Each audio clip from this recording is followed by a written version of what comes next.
Welcome back, ladies and gentlemen, to Noble Apartment Cup. I am T90, and this is the man that just ate a lemon thinking it was a potato. Dave. I had to rush, dude. We had like 2 minutes. It's in the hot tray. It looks like a slice of potato. So I threw it in my mouth, and now everything tastes like lemon. Yeah, well, everything smells like lemon. There's worse taste to have, I suppose. Oh, my God. Sorry about that, but you shouldn't have told me right before I came on air. It was hard. I'm surprised you didn't hear me. I heard something. It was a yell of shock. Yeah, well, the sets today have been incredible. Yeah. Right? We've had some crazy sets. We've had, I think, some of the longest games of the tournament so far, so clearly the competition's getting a little bit closer. And we got some amazing sets coming up. Oh, yeah. We've got Vinchester versus TheViper next, and both of these two are hoping to maybe grab the other spot that's available. Right up at the top, right at next the very to top Leary. to get that And bye then, for the semifinals. After that, we have Tato versus Yo, and one of those is going to leave today down 1-3.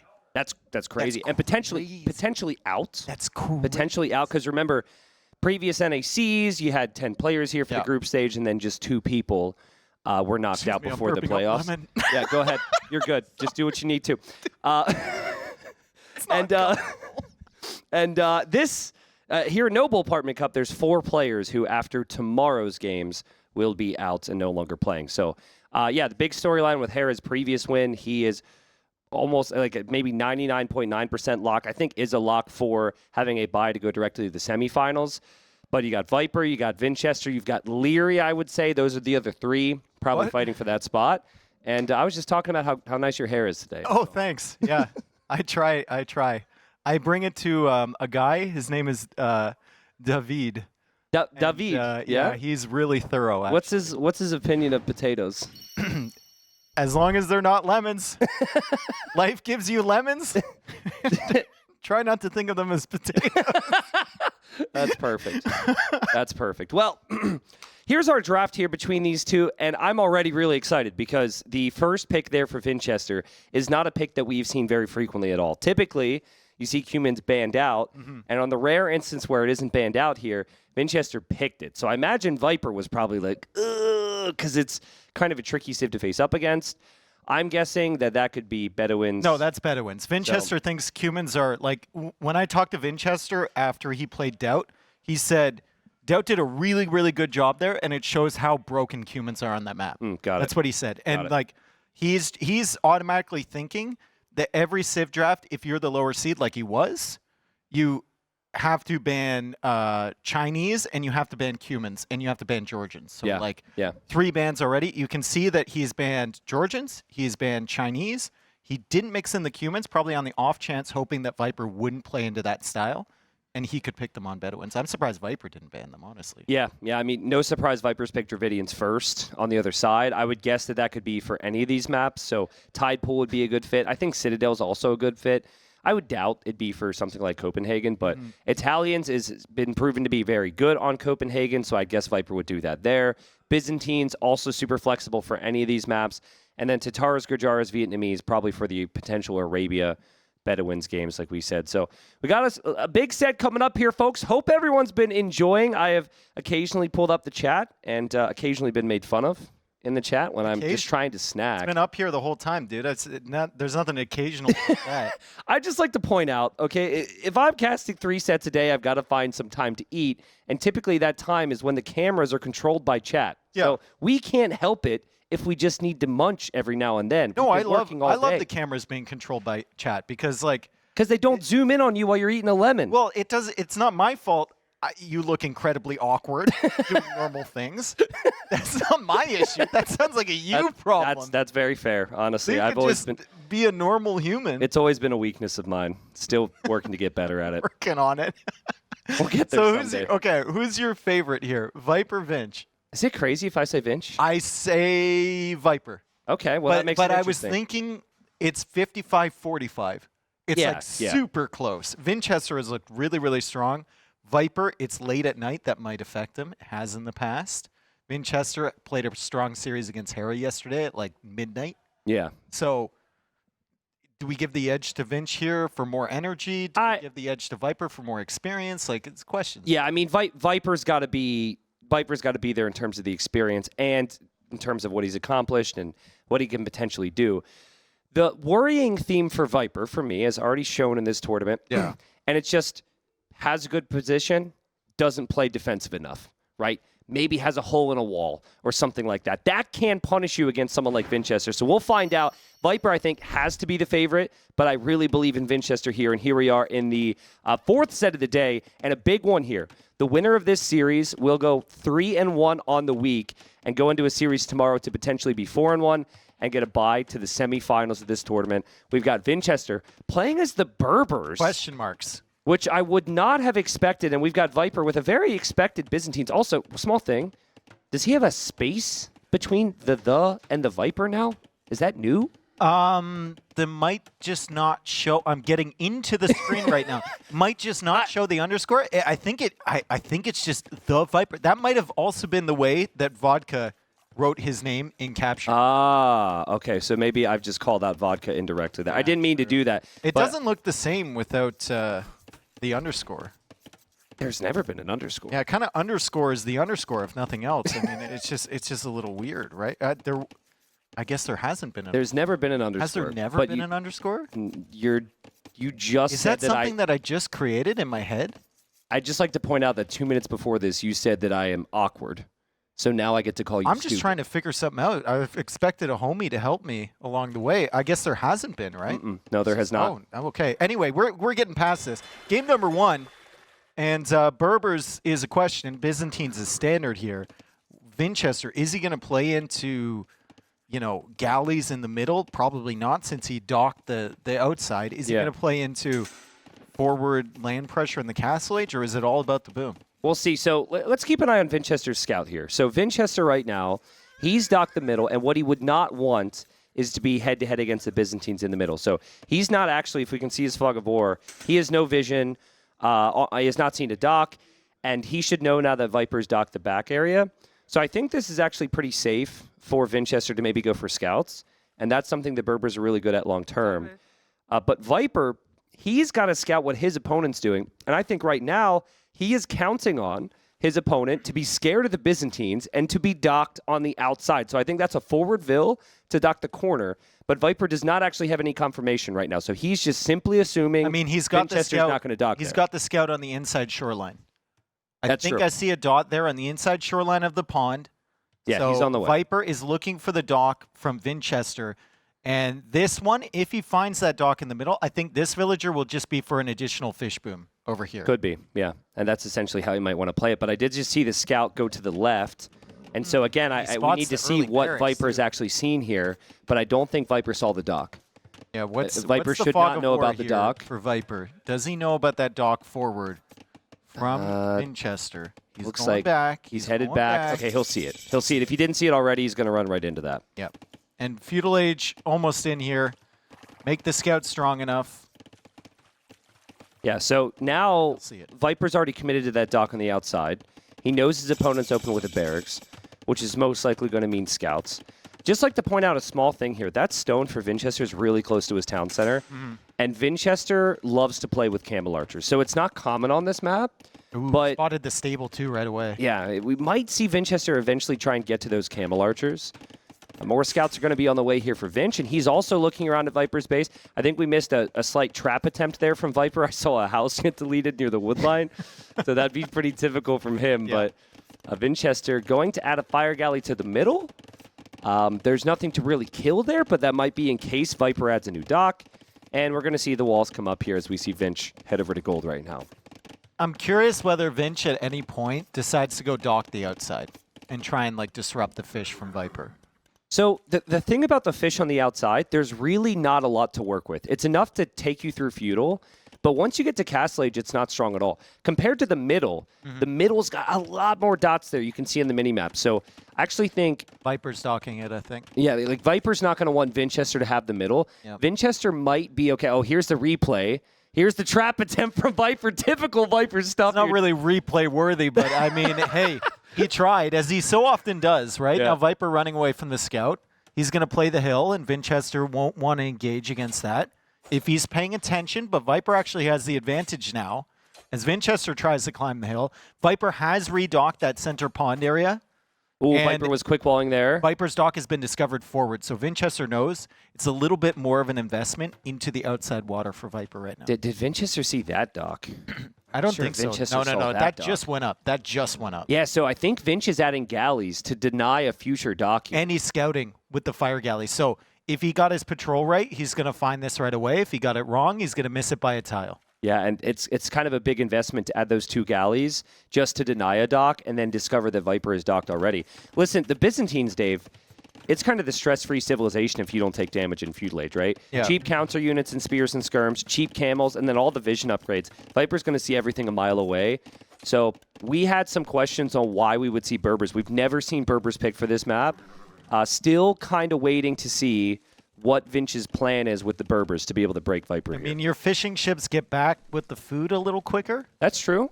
Your villagers run a little quicker. It's not a terrible economy for them, and they have more. They should have a better economy than the Byzantines do. It's just you kind of question like late game, does it match up? Yeah. Doesn't match up at all. It kind of forces you towards castle age pressure. And this is why I think we might actually end up seeing Vinchester head to stone at some point. Dock has been discovered. The scouts are coming over. That should be a Deadville. Yeah, it should be a dead fire as well. And Viper is going to lose the fire ship. Nice job from Vinchester. And we're going to see our first villager of the game go down. Very nice control from Vinch. That's something Viper's lacked. Viper has not had any map control really on the map at all. He's freely fishing on the outside, but he doesn't even have any protection. Still, if you're Vinchester, you see that dock, now you got to add at least 2-3 more ships. Yeah, just true. to control whatever Viper's going to send out. Now, if you go back there, you see a flag, you're nervous. And Vinchester actually pulls all of his navy back as Viper is trying to find some more fish on the outside. Vinchester's still trying to get damage with the scout. That's a good poke from the spearman. I don't think he's really going to be able to get any more villagers easily. As Viper clicks up to the Castle Age, Vinch still probably a minute away. So on this map, we've seen a lot of instances where the golds can vary greatly. You have 4 golds on your side, but where they end up, there's really no rhyme or reason. You're obviously going to have the main gold, typically a second gold that's close by, but Vinch will have the scouting on these golds to the left. So he's going to see 2 gold piles there beyond the walls from Viper. And if you look at the minimap, you can also see there's 2 golds from Vinchester in that same area. So Viper's going to sneak a dock up there. We'll see if Vinch Not reacts so to it. sneaky. But like that, the left side of this map is way more valuable in the Castle Age than the right side of the map, I'd say. Yeah, and that's the way that it works on this one sometimes, right? You just got to analyze that early. You can get the scouting early enough that you can kind of plan for that, as we saw from ACCM yesterday, I believe, where he came forward and cut all of that stuff off from Hart. Market now going up for Vinchester. Still has not clicked up to the Castle Age. And we The got scouts are in on the north of Vinchester's base, and the galley has found the villager. He's going to die. But still, 2 docks for Viper. Castle Age coming in faster, and a little bit of distractions happening in the eco from Vinchester. Yeah, so I thought that was 2 scouts from Viper. That's actually just his starting scout. He snagged forging, so that'll be for his spears. But clearly, the focus is water here. This is the first time I've seen anyone make galleys in Feudal Age on this map. This is what I like about Vinch, and this is why I think Vinchester can beat some of the top players here, is because he does different things. But sometimes you might end up thinking, is it too different? Is there a reason other people haven't been going for galleys? I think we're about to have that very thought, because Viper is about to have 4 Byzantine fires here pop out and surprise his opponent, and in 20 seconds they're going to be upgraded. Yeah, and Vinch decides to go after 1. I mean, they're going to be fire ships soon. Vinchester's going to lose all of his fish. He's got another fire ship to contend with here. You can see the scout from Viper just dragging that stuff away. And once Viper clears this stuff up, he can be comfortable in it, maybe adding an extra town center of his own, maybe even adding fish of his own through that middle area. Yeah, I mean, I've just kind of been waiting for that next move from Vinchester. What's going to be that magical play?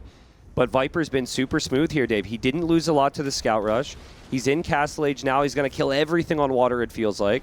And his fish on the outside, still uncontested. Yes, it's relatively inefficient, but this is good damage. I know he's actually losing his fires now, so well played from Vinchester. I still think Viper will be very happy with the control he has right now. Yeah, really well played from Vinchester, actually, to get the demo value, to get his fire value, and now here comes Bod Canero, and here comes the War Galley research, and maybe you could have made an argument there for Viper to just go after the fish, which he's doing right now. Yeah. As Vinchester's only down to 1 fishing ship. Viper, critically, still 7 fish alive on the outside. I know they're not the most efficient ships ever, but they're still bringing him food that Vinchester no longer has access to. So Viper's just going to make a knight or two, try and chip away at the eco. He forces some reactions here from Vinch. You can tell Vinch is distracted right now. He always has to pay attention on water too, right?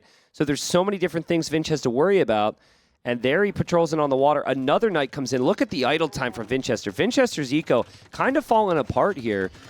And as we say all the time, the ideal world is you get max value from minimum investment. Yeah. And I know that Viper didn't actually kill a lot with those knights, but the idle time was worth it, and he's been able to relax back at home. Yeah, and he's been able to track the army movements from Vinchester, so he can go out for a TC like this, maybe even add a monastery soon. We know Viper loves to collect the relics early, and relics have been a big deal on this map because it oftentimes goes late. Yeah, especially because it is really difficult to take golds a lot of the time. But also another thing, the thing that's still keeping me some hope for Vinchester here is the middle water is super valuable. And I feel like if you ever lose that against Byzantines, you're not going to get it back, especially as the game goes late. So that's what Vinchester has to bank on, the fact that he is actually keeping things somewhat competitive there. More fires on the way from the Viper, and he's not going to give up on that as he drops TC number 2. And it's probably going to be a fairly boring boom and Camel War here, but all these tiny little details matter, like when's the second TC come up, when's the monastery come up, when do the relics come in, as you said, Dave. So I think we haven't really seen the extremes that I would have wanted to see from the Berber player so far. Yeah. The res collected is higher for the Viper. He's got the flow of the game. So you just got to try and find that if you're Vinch, but there's also not a lot of options. He's kind of made his bet already on this boom Camel game. I think, like, the one thing you have to try and avoid against Byzantines as well, especially on a map like this where they're kind of far away, don't let them get up to 3 TCs before you. Yeah. Like, just don't let a Byzantine player get a 3 TC boom because they're so tough to crack in the later stages of the games, especially with a SIF matchup like this where you're kind of asking, all right, what do the Berbers go into? Byzantines have better water. I think they have better land. They have better fortifications. You know, they have better siege than the Berbers. It's just better monks. Like, better everything. I think you can apply the same logic to the Viper, though. It's like, if you play the same type of game as Viper... Yeah, he's generally going to be better than he's going to, exactly. Unless it's Hera. Yep. And there's the like only one a player, couple players. Yeah, so Vinchester... I think it says a lot about the confidence of Vinchester coming into this, that he feels like he can play against Byzantines and the Viper and get away with this, but so far, he is just kind of falling behind. 2 camels again running in from Viper. I really thought he'd stop after the first few, but he continues to keep sending it's in working, units. right? Vinchester hasn't sent anything to his side. And what is Viper doing in the meantime? He's getting up his TCs. He's getting his farms up. He's also, I believe, going for another dock on the middle. So he's going to try. And those are spearmen. I think to the right side, there might be a dock there coming up from Viper. Can we just appreciate the idle TC time for the Viper here? Yeah, 8 seconds? With 3 TCs? Seconds. 3 town centers. His KD is smooth. His res collected 2,000 more than his opponent.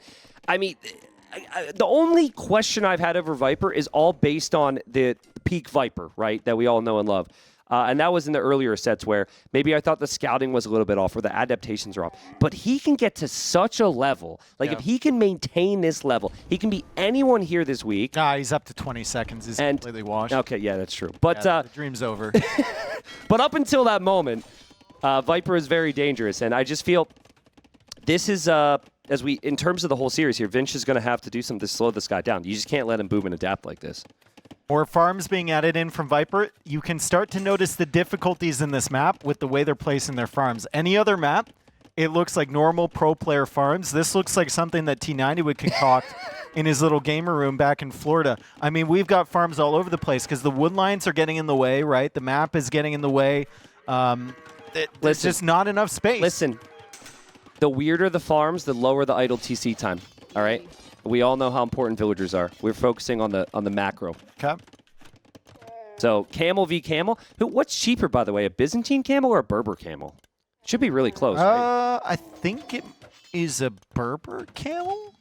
I don't know. Someone run the numbers. Let's get NASA I don't on know. this. Yeah. I don't even remember the percentage for the Berbers. I just know it's like maybe 15% cheaper for them in Castle and 20% in Imp or 20-25. Yeah, and I think the Berbers are what, 20%? Well, no, I think Byzantines is 20. I but think in Byzantines is slightly cheaper, but I think they're also weaker because they don't get bloodlines. Berbers is 20%. Berbers 15, 20, and then Byzantines are 25. 25. So, yeah. Okay. But one of those camels is better than the other Yeah. if yeah. you get full upgrades. Yeah. The Berber camel is better, has better upgrades as well. But if you play into an extended camel war, the Byzantines have help. Yeah. And Berbers do not. So you're pretty much stuck on camel as a match. And or Viper has hand cart, camel. heavy plow, and 40 on food. Yeah, this is like Viper has been. This is the perfect start for the Viper. He hasn't been rattled. He hasn't been disturbed. He's just his fish haven't been touched Also, as well. outpost going up with town patrol from Byzantines, so he's going to see everything. Yeah. Essentially. Yeah, Vinchester's just a little too far gone to do anything too crazy. I think the next thing he could look to is Camel Archer, but he wants the map control again first, so he's going to drop some stables now. I really like the camels coming forward from Viper this game. It's continuous.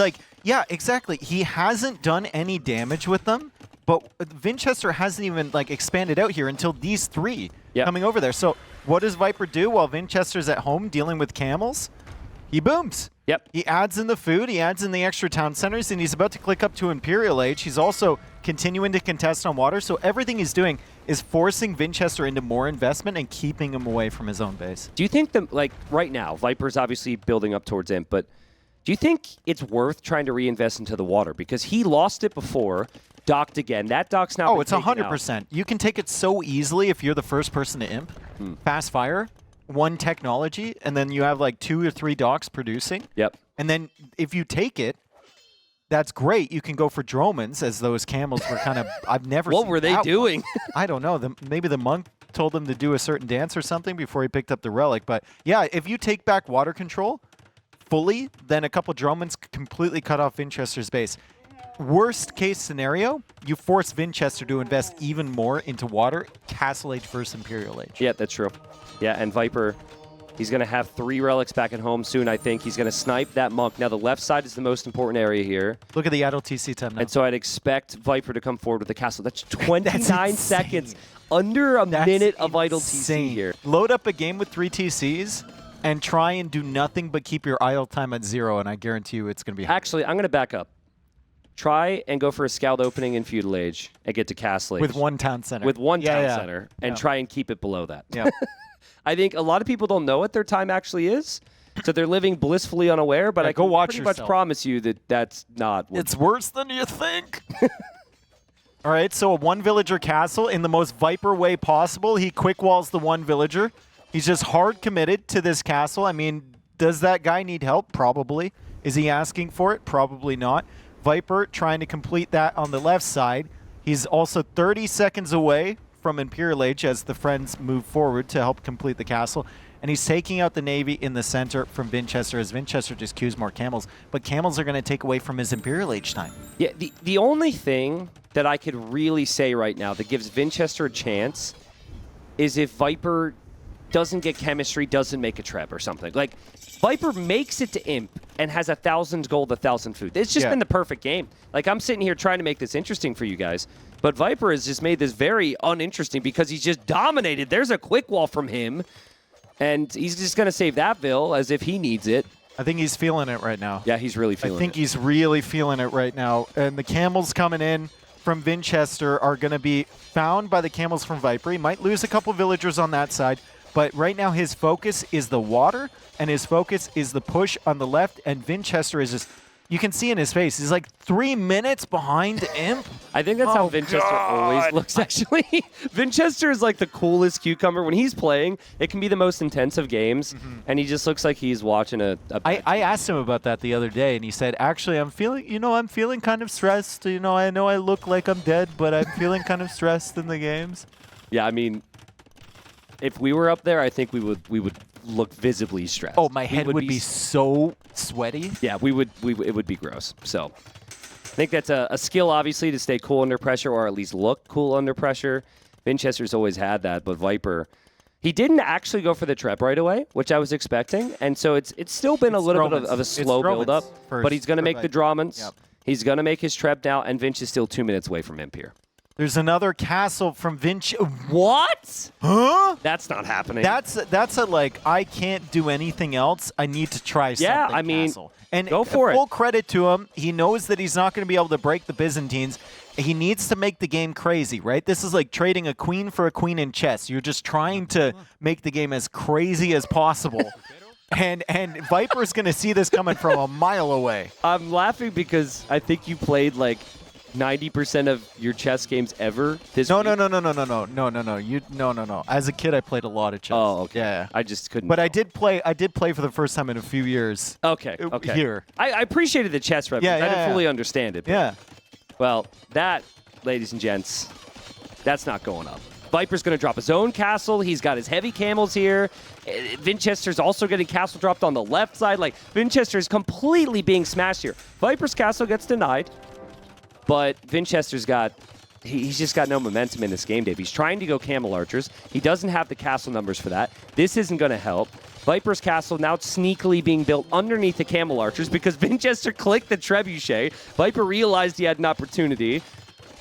Who knows if the castle for Viper goes up, but Vinchester's castle is going to be denied, and that was just an absolute rout there. Viper destroys in game number 1. Absolutely insane. The efficiency on his eco was great. Vinchester's strategy of making galleys in the middle clearly didn't work. And Viper just took advantage of Vinchester having to hold back, having to keep camels at his own base. No conversation whatsoever between these two after that one.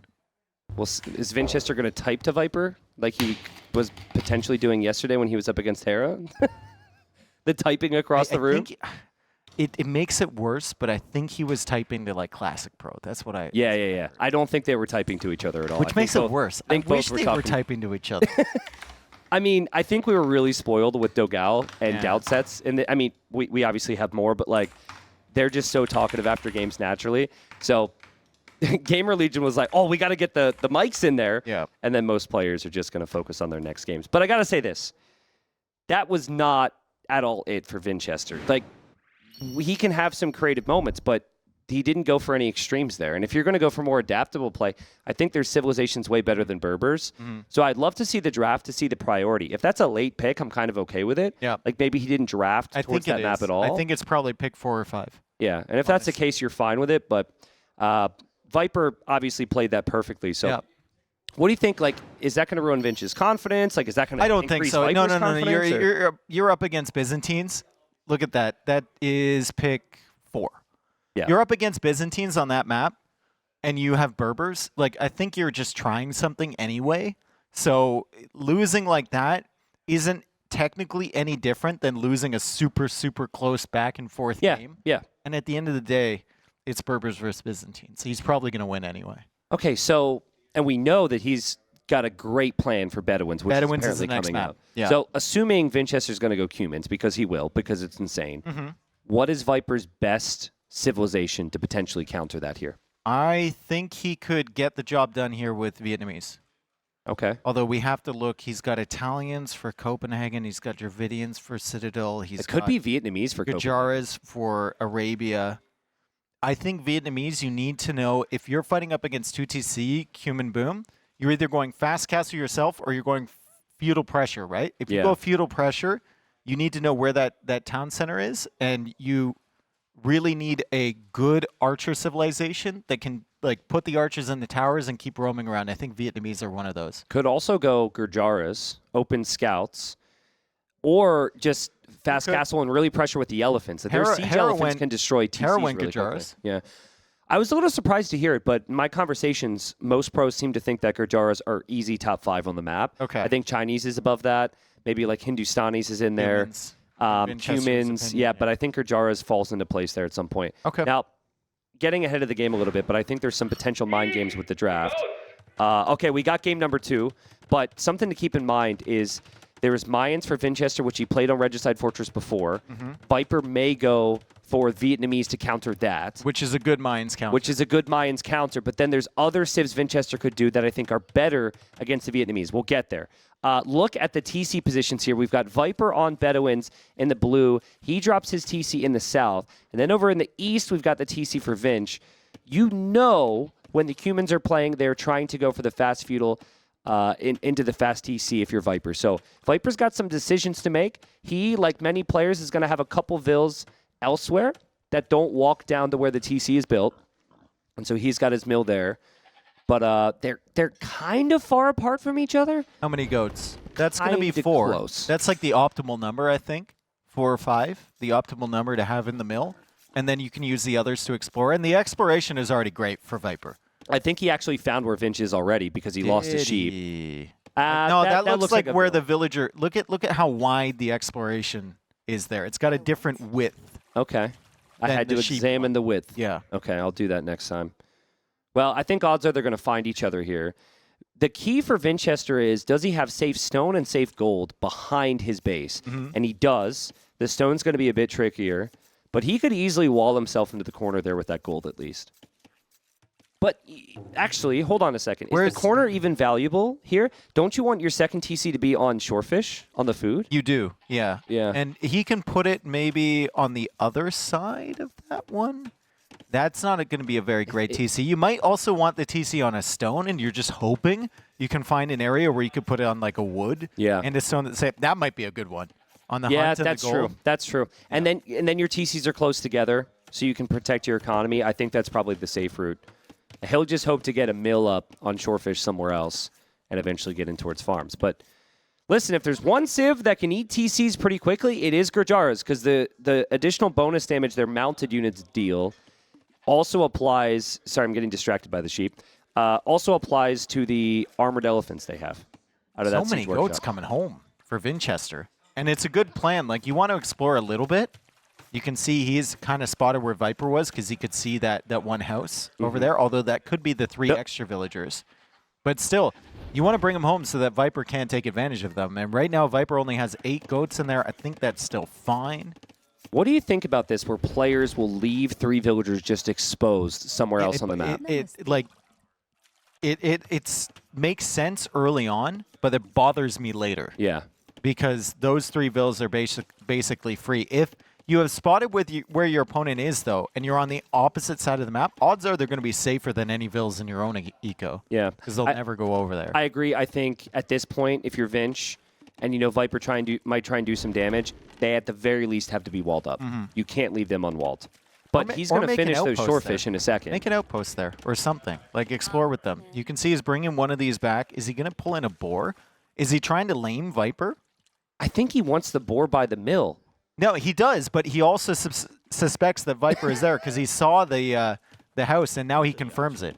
That boar is going towards the TC. And that boar is going to an area that's pretty close to Vinchester's forward villagers. I think he might need to consider getting out of there. Did the villager also see the barracks on the way back?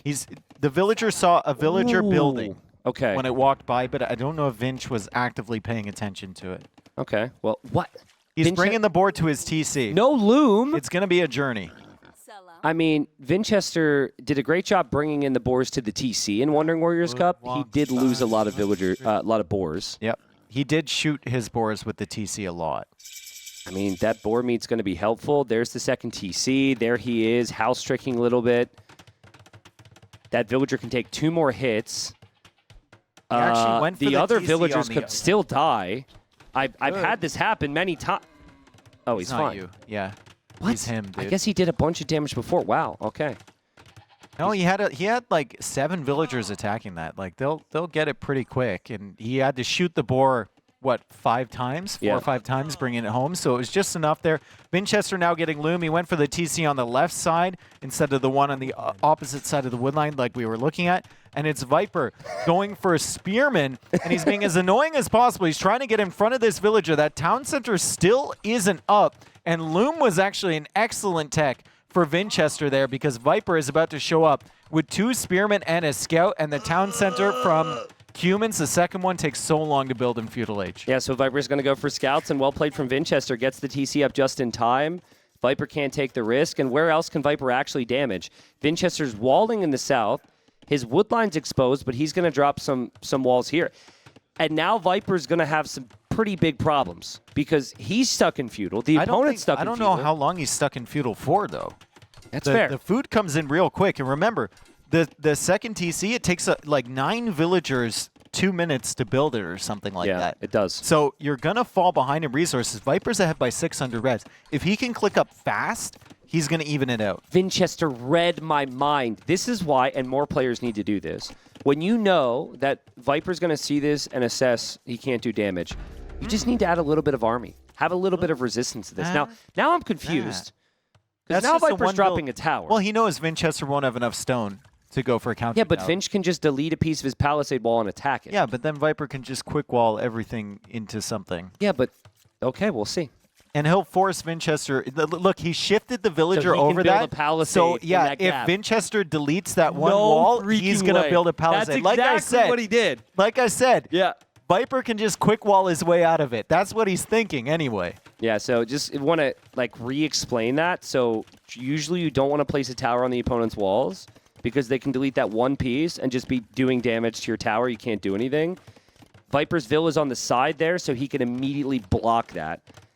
Honestly, I shouldn't be explaining it because I feel like if you know, you know. If you don't know what I'm talking about, have you ever watched a Viper stream before? Well, is that tower range? It ranges the gold and it ranges the fish, and he can garrison the archers in it, and he's about to click up. The resources are looking phenomenal for Viper. 33 villagers for Vinchester, 26 for Viper. So Vinch is going to be, what, 15 villagers plus ahead by the time Viper gets to Castle Age. You know what is so sick about that tower? If he didn't have that tower, Vinchester's little archer play here would work really well to hold the map. Yeah. So he couldn't build a siege workshop there. Can it not range the villagers? Okay, it can. It was just targeting it. Sometimes they just target a random building. But this just gives that area of the map for Viper to build a siege workshop. He can't boom here. So building the tower is not a big deal. You can't catch up to the humans with Vills. But yeah, he's going to try something in Castle Age. He'll definitely see a siege workshop. I think it's cav archers here from Viper. They can go double stable. Archer. Okay. Yeah. Nope. Elephant Archer is available. Oh, sorry. And Vinchester is going to trap the scout from Viper and says, how does it taste? That's sick from Vinchester. The confidence to do that against Viper. Man, is it wrong that I've been thinking Viper's Vietnamese this whole time because that hard stuck in my mind? It's okay. It's been a long day, dude. It's been a long day. I was like, what do you mean they can go Elephant Archer? I should probably read the sits again. It's all good. Damn. So, I mean, Viper's going to have a resource problem. He's going to be in Castle Age, but he's not going to be able to make a lot here. And I think the key, if he wanted to go Shravamsha Rider, is to have his opponent be open. Now, I'm looking at this wall from Vinch. Is there a tree there? Like, there's clearly a gap there, right? No, right back. Vodka, go back. That wall. That wall. The wall. To the where right the of gap tower. is. Am I crazy? There's something there. There has to be. There's a hole. There's something there. There's a hole. There. If there's a tree there, Viper can chop it. There's a hole. There must be. There simply must. Viper's not going to show him until he gets this Shravamsha Rider. It doesn't matter because the wall goes down in a second anyway, and the Shravamsha runs God! right through What's Vinchester! happening? What on earth? Wait. He does go for the quick wall, and he's going to stop this thing Okay. from running in, but still, moments of panic there for Vinchester, and Viper has one less wall layer to go through with these elephants as the Shravamshas are out. Suddenly, Vinchester under a lot of pressure. He is about to click up to Castle Age, preferably not in that town center because it might not survive. And he is on stone, so he's thinking about kip checks. Okay, so he's going to see Shravamsha. He's going to see Armored Elephant.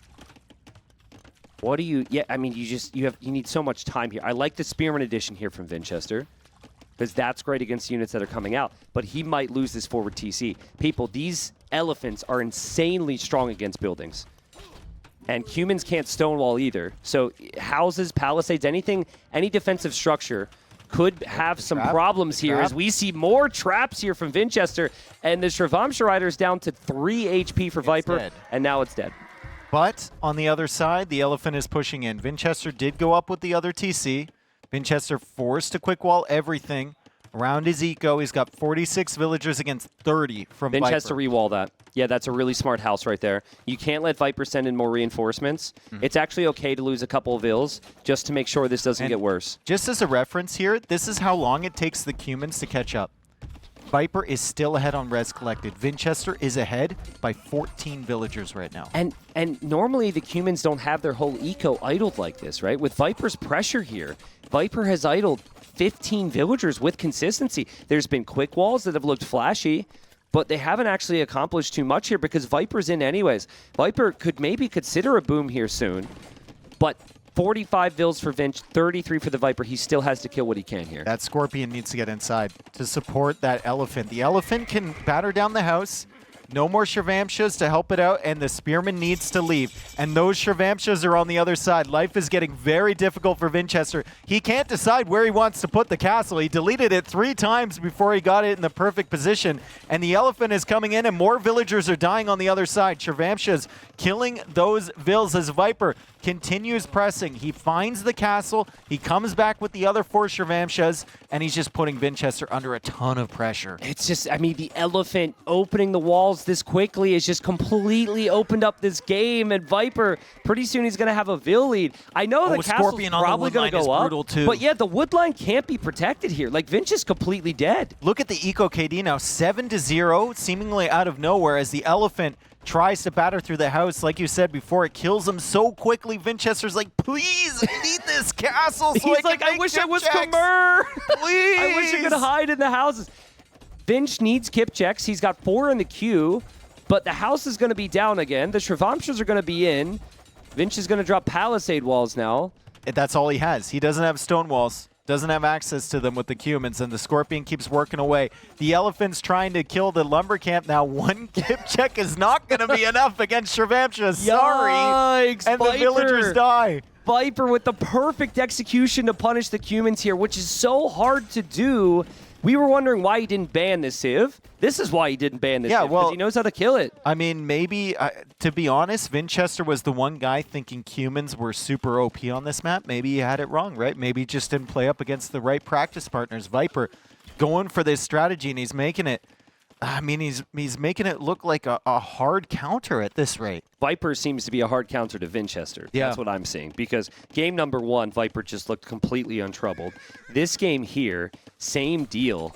Vill counts even. Viper. He's been housed for a very long time. That's slightly concerning. But other than that, yeah, everything's going his way. Funnily enough, Vinchester isn't housed, and we've seen him lose like 15 houses in this game to that one Elephant, who is still moving, by the way. He's still got a target. But Viper now, I think, has found a spot. Obviously, there's some concern about the kip checks, but I think he could drop the second TC. He could actually start to boom. Wondering what's going down at home for Viper. Is that a market or a university? It's a market. Okay. Market. That makes sense. He'll probably buy the stone. Buy stone and go for another town center, yeah. Now, I know you're not a big fan of the kip checks. Yeah. They can be dangerous in Castle Age. I mean, they're just very fast. They're not very strong, but they're very fast, and a player like Vinchester can take full advantage of that, especially if you're with an open base, which Viper has currently. It's kind of funny, but they're not faster than the Shravamsha Riders, yeah, true. Which is really rare, right? True. Like, typically the kip checks can actually outrun units, but the Shravamsha Riders like, nope, I'm actually faster than you. I'm not sure the difference, 1.76 to 1.54. That's a crazy difference. Yeah, I don't think the kip checks are really that great against this unit. No, I don't think they are. I think they counter them in almost every way. There's no way that Viper didn't experience this in some of the practice sessions, right? There's no way, because this just seems too perfect. And it's almost like Vinchester didn't think. He let Cumin slip through on the draft. Yeah. And he probably let Bedouin slip through on the draft, too. It feels like a Viper was almost wanted this today. Now, he was fortunate. As we see, the Eco Kitty is 19-0 in favor of Viper. He was fortunate that they set up so close to each other. Yeah, I agree. But, I mean, Viper's had the perfect game, and that's what you get on Bedouins at times. A little bit of variance in that. Viper's Elephant escaped. I don't know if we have a name for that guy, but he has escaped. He's just battering on the houses. Yet another house that he's about to destroy. Thank you, Vodka. And poor Vinch. Vinch wants to move out and counterattack, but he can't freely do that if his eco can still be hit by the Shravamsha. There's a Scorpion here. He's got to be careful about that one. Elephant keeps working away on the houses there. Viper now has 2 TCs that he can run to. He just needs to make sure that he pulls his villagers back right now, the exposed ones at the front of his base. As he continues running around with the Shravamshas, Vinchester looking for another TC. Again, great quick walls here from Vinch. Yeah, really well played. I mean, Vill counts somewhat even. And if Vinchester can be on 2 TCs making kip checks, might eventually be able to whittle down the Shravamshas. Eco from Viper, too. Yeah, Viper needs defense there. We'll see if he can do it. That's actually the Elephant, but it's good to know the Elephant's still taking down the buildings. Is actually quite annoying. And, oh my god, Vinchester's clicked right into the town center fire. The kip checks don't have bloodlines, Dave! So he's going to lose so many. He only has 4 kip checks now. 74 HP of Kip check right there. 4 units. Not enough. More Shravamshas needed from Viper. Weak Kip checks there, or weak Shravamshas there from Viper, in all honesty. So they'll probably die as well. They do have the dodge mechanic, though. So Vinchester still has to hit and run them, even though they're purely theoretical. And that Shravamsha is just running away there. The elephant has been putting in work, bro. The elephant has been putting in work. It killed the market. It killed all those houses. Yeah, Vinchester's at 48 population right now. Vinchester just is 48 so much time recovering. Finally, I think it goes if down. he had 15 Kip checks right now, I'd still believe. But he's down to 7, which is a big issue. It's he not a won't have good multiple number. castles. No. I still wonder what Viper's plan is for expansion on the left side, because he's kind of got the 2 TCs in the same area. He's going for a TC there.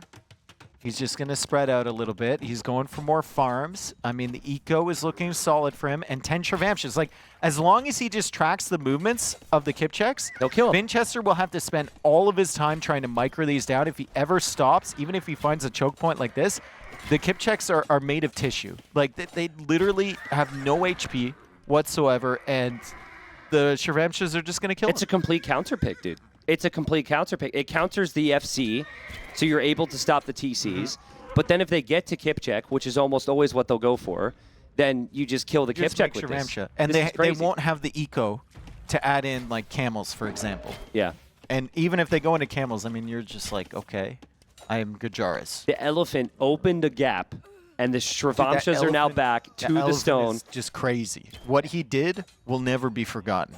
We don't have a name for him besides GG! that element. But GG, Viper's like, it's been a long day here at Noble Apartment Cup. Let's make it a little bit shorter here. We're further away, this is way harder to do. Well, I think that it's not that close like it could be. But maybe that's good for you that Siege Workshop is close, right, in Tower. Yeah, no, everything being close like this is perfect for me. Yeah, maybe TC in the wrong spot needed to go. I had gold on the back, needed to go on top. I knew on you on the bottom, so probably I could make it further. I mean, it's hard, like, in the start, you're kind of just, like, trying to get the TC up, so you're not, like, thinking 20 minutes ahead.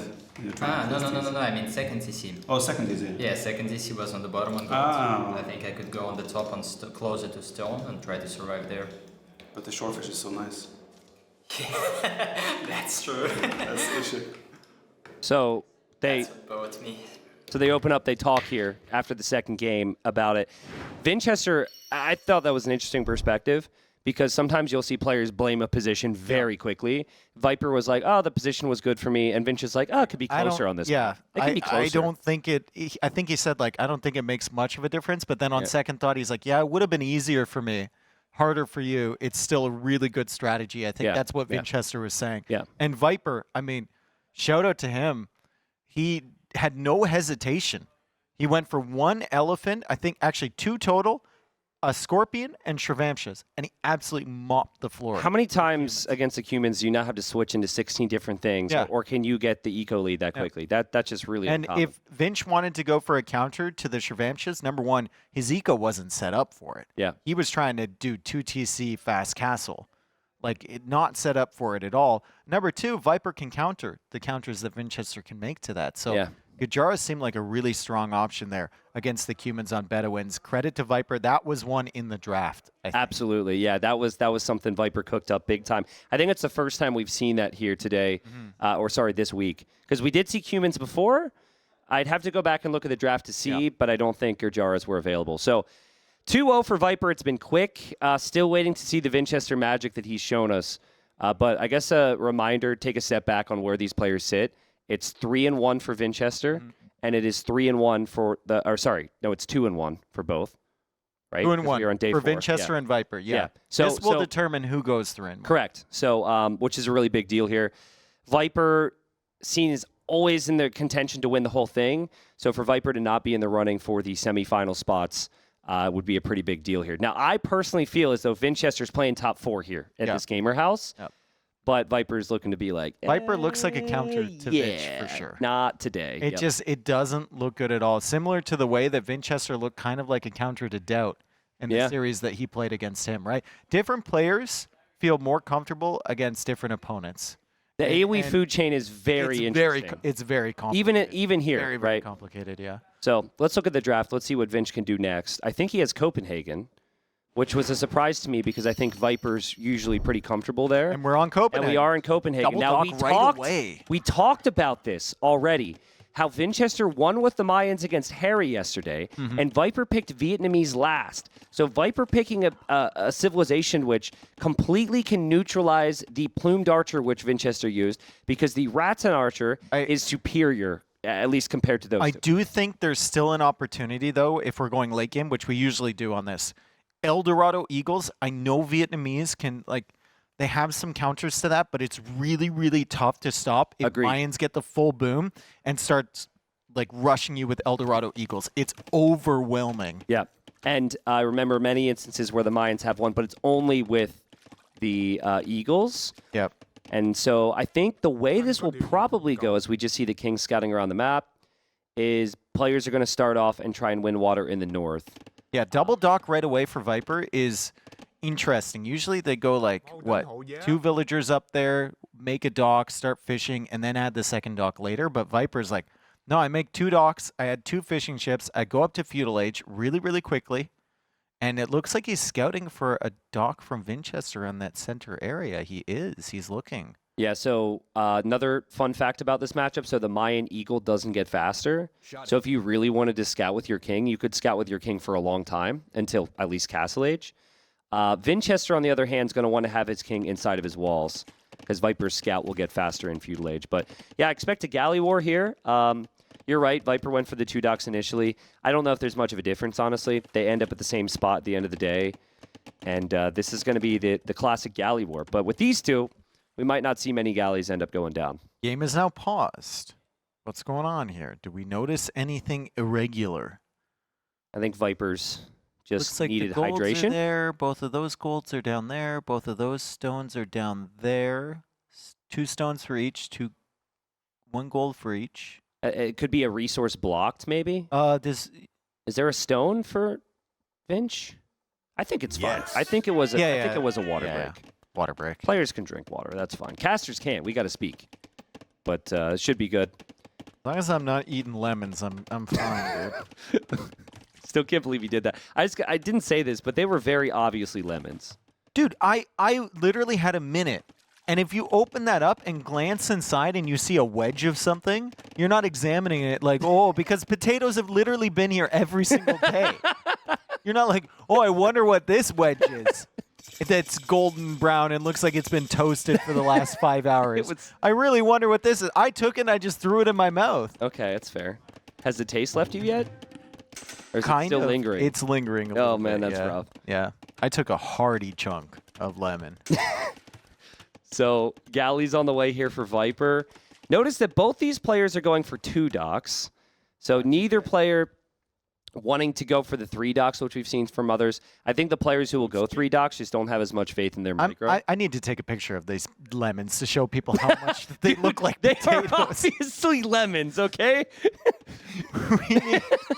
Listen, people need to understand from my lighting, it looked like a potato. Listen, we're not questioning your intelligence. We already knew you were unintelligent. Don't start this. That's true. I really shouldn't start this because it will not end up well for me. Vinchester should not be scouting the map right now with that king. King is 1.32 speed. What is Viper's scout speed? 1.55. That could be a dead king. Oh, God. Oh, Viper sees his chance. Okay, you got to get in front of the king. It's a lot of hits. I don't think Vinchester is going to be at risk here. Viper is chasing this down. You got to combine the block with the attack, and I think Viper... No, I think he sensed he couldn't do it, dude. It's way too much effort. But think of the viewers, Dave. Think of the viewers. That was a non-viewer move. I don't think you ever get that king. I think you ever do. Okay. Well, I mean, you're probably right. It would have taken a lot more hits and a lot of attention and focus, and maybe he would have got baited into a castle or a tower. But Vinchester is warned. He heads back to his base, and the galley war starts. Fletching comes in for both now, and Viper, this is something I've seen him do all tournament with Vietnamese, gets wheelbarrow as quickly as possible. It researches faster, it's cheaper, always feels like he's one step ahead with that. I'm thinking about it. I wasn't wearing my glasses when I grabbed that.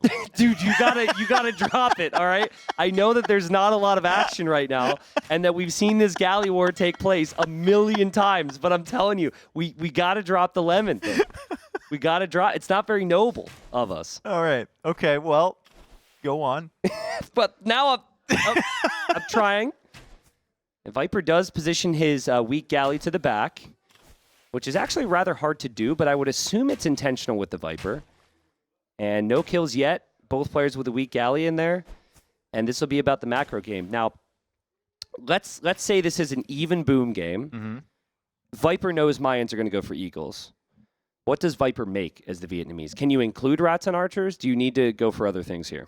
If you know your opponent's going for Eagles, you go for walls early. That's a big one. You go for walls early, and you force them into your base, and then you have options, right? If you're fighting at a choke point, as we see Viper kind of, falling behind a little bit in the galley micro, but Vinchester bringing it back. Wow, the micro from these This two is so insane. good. They're like 2 tiles apart, This dude, is and so they're good. dodging shots. Their APM is through the roof right now.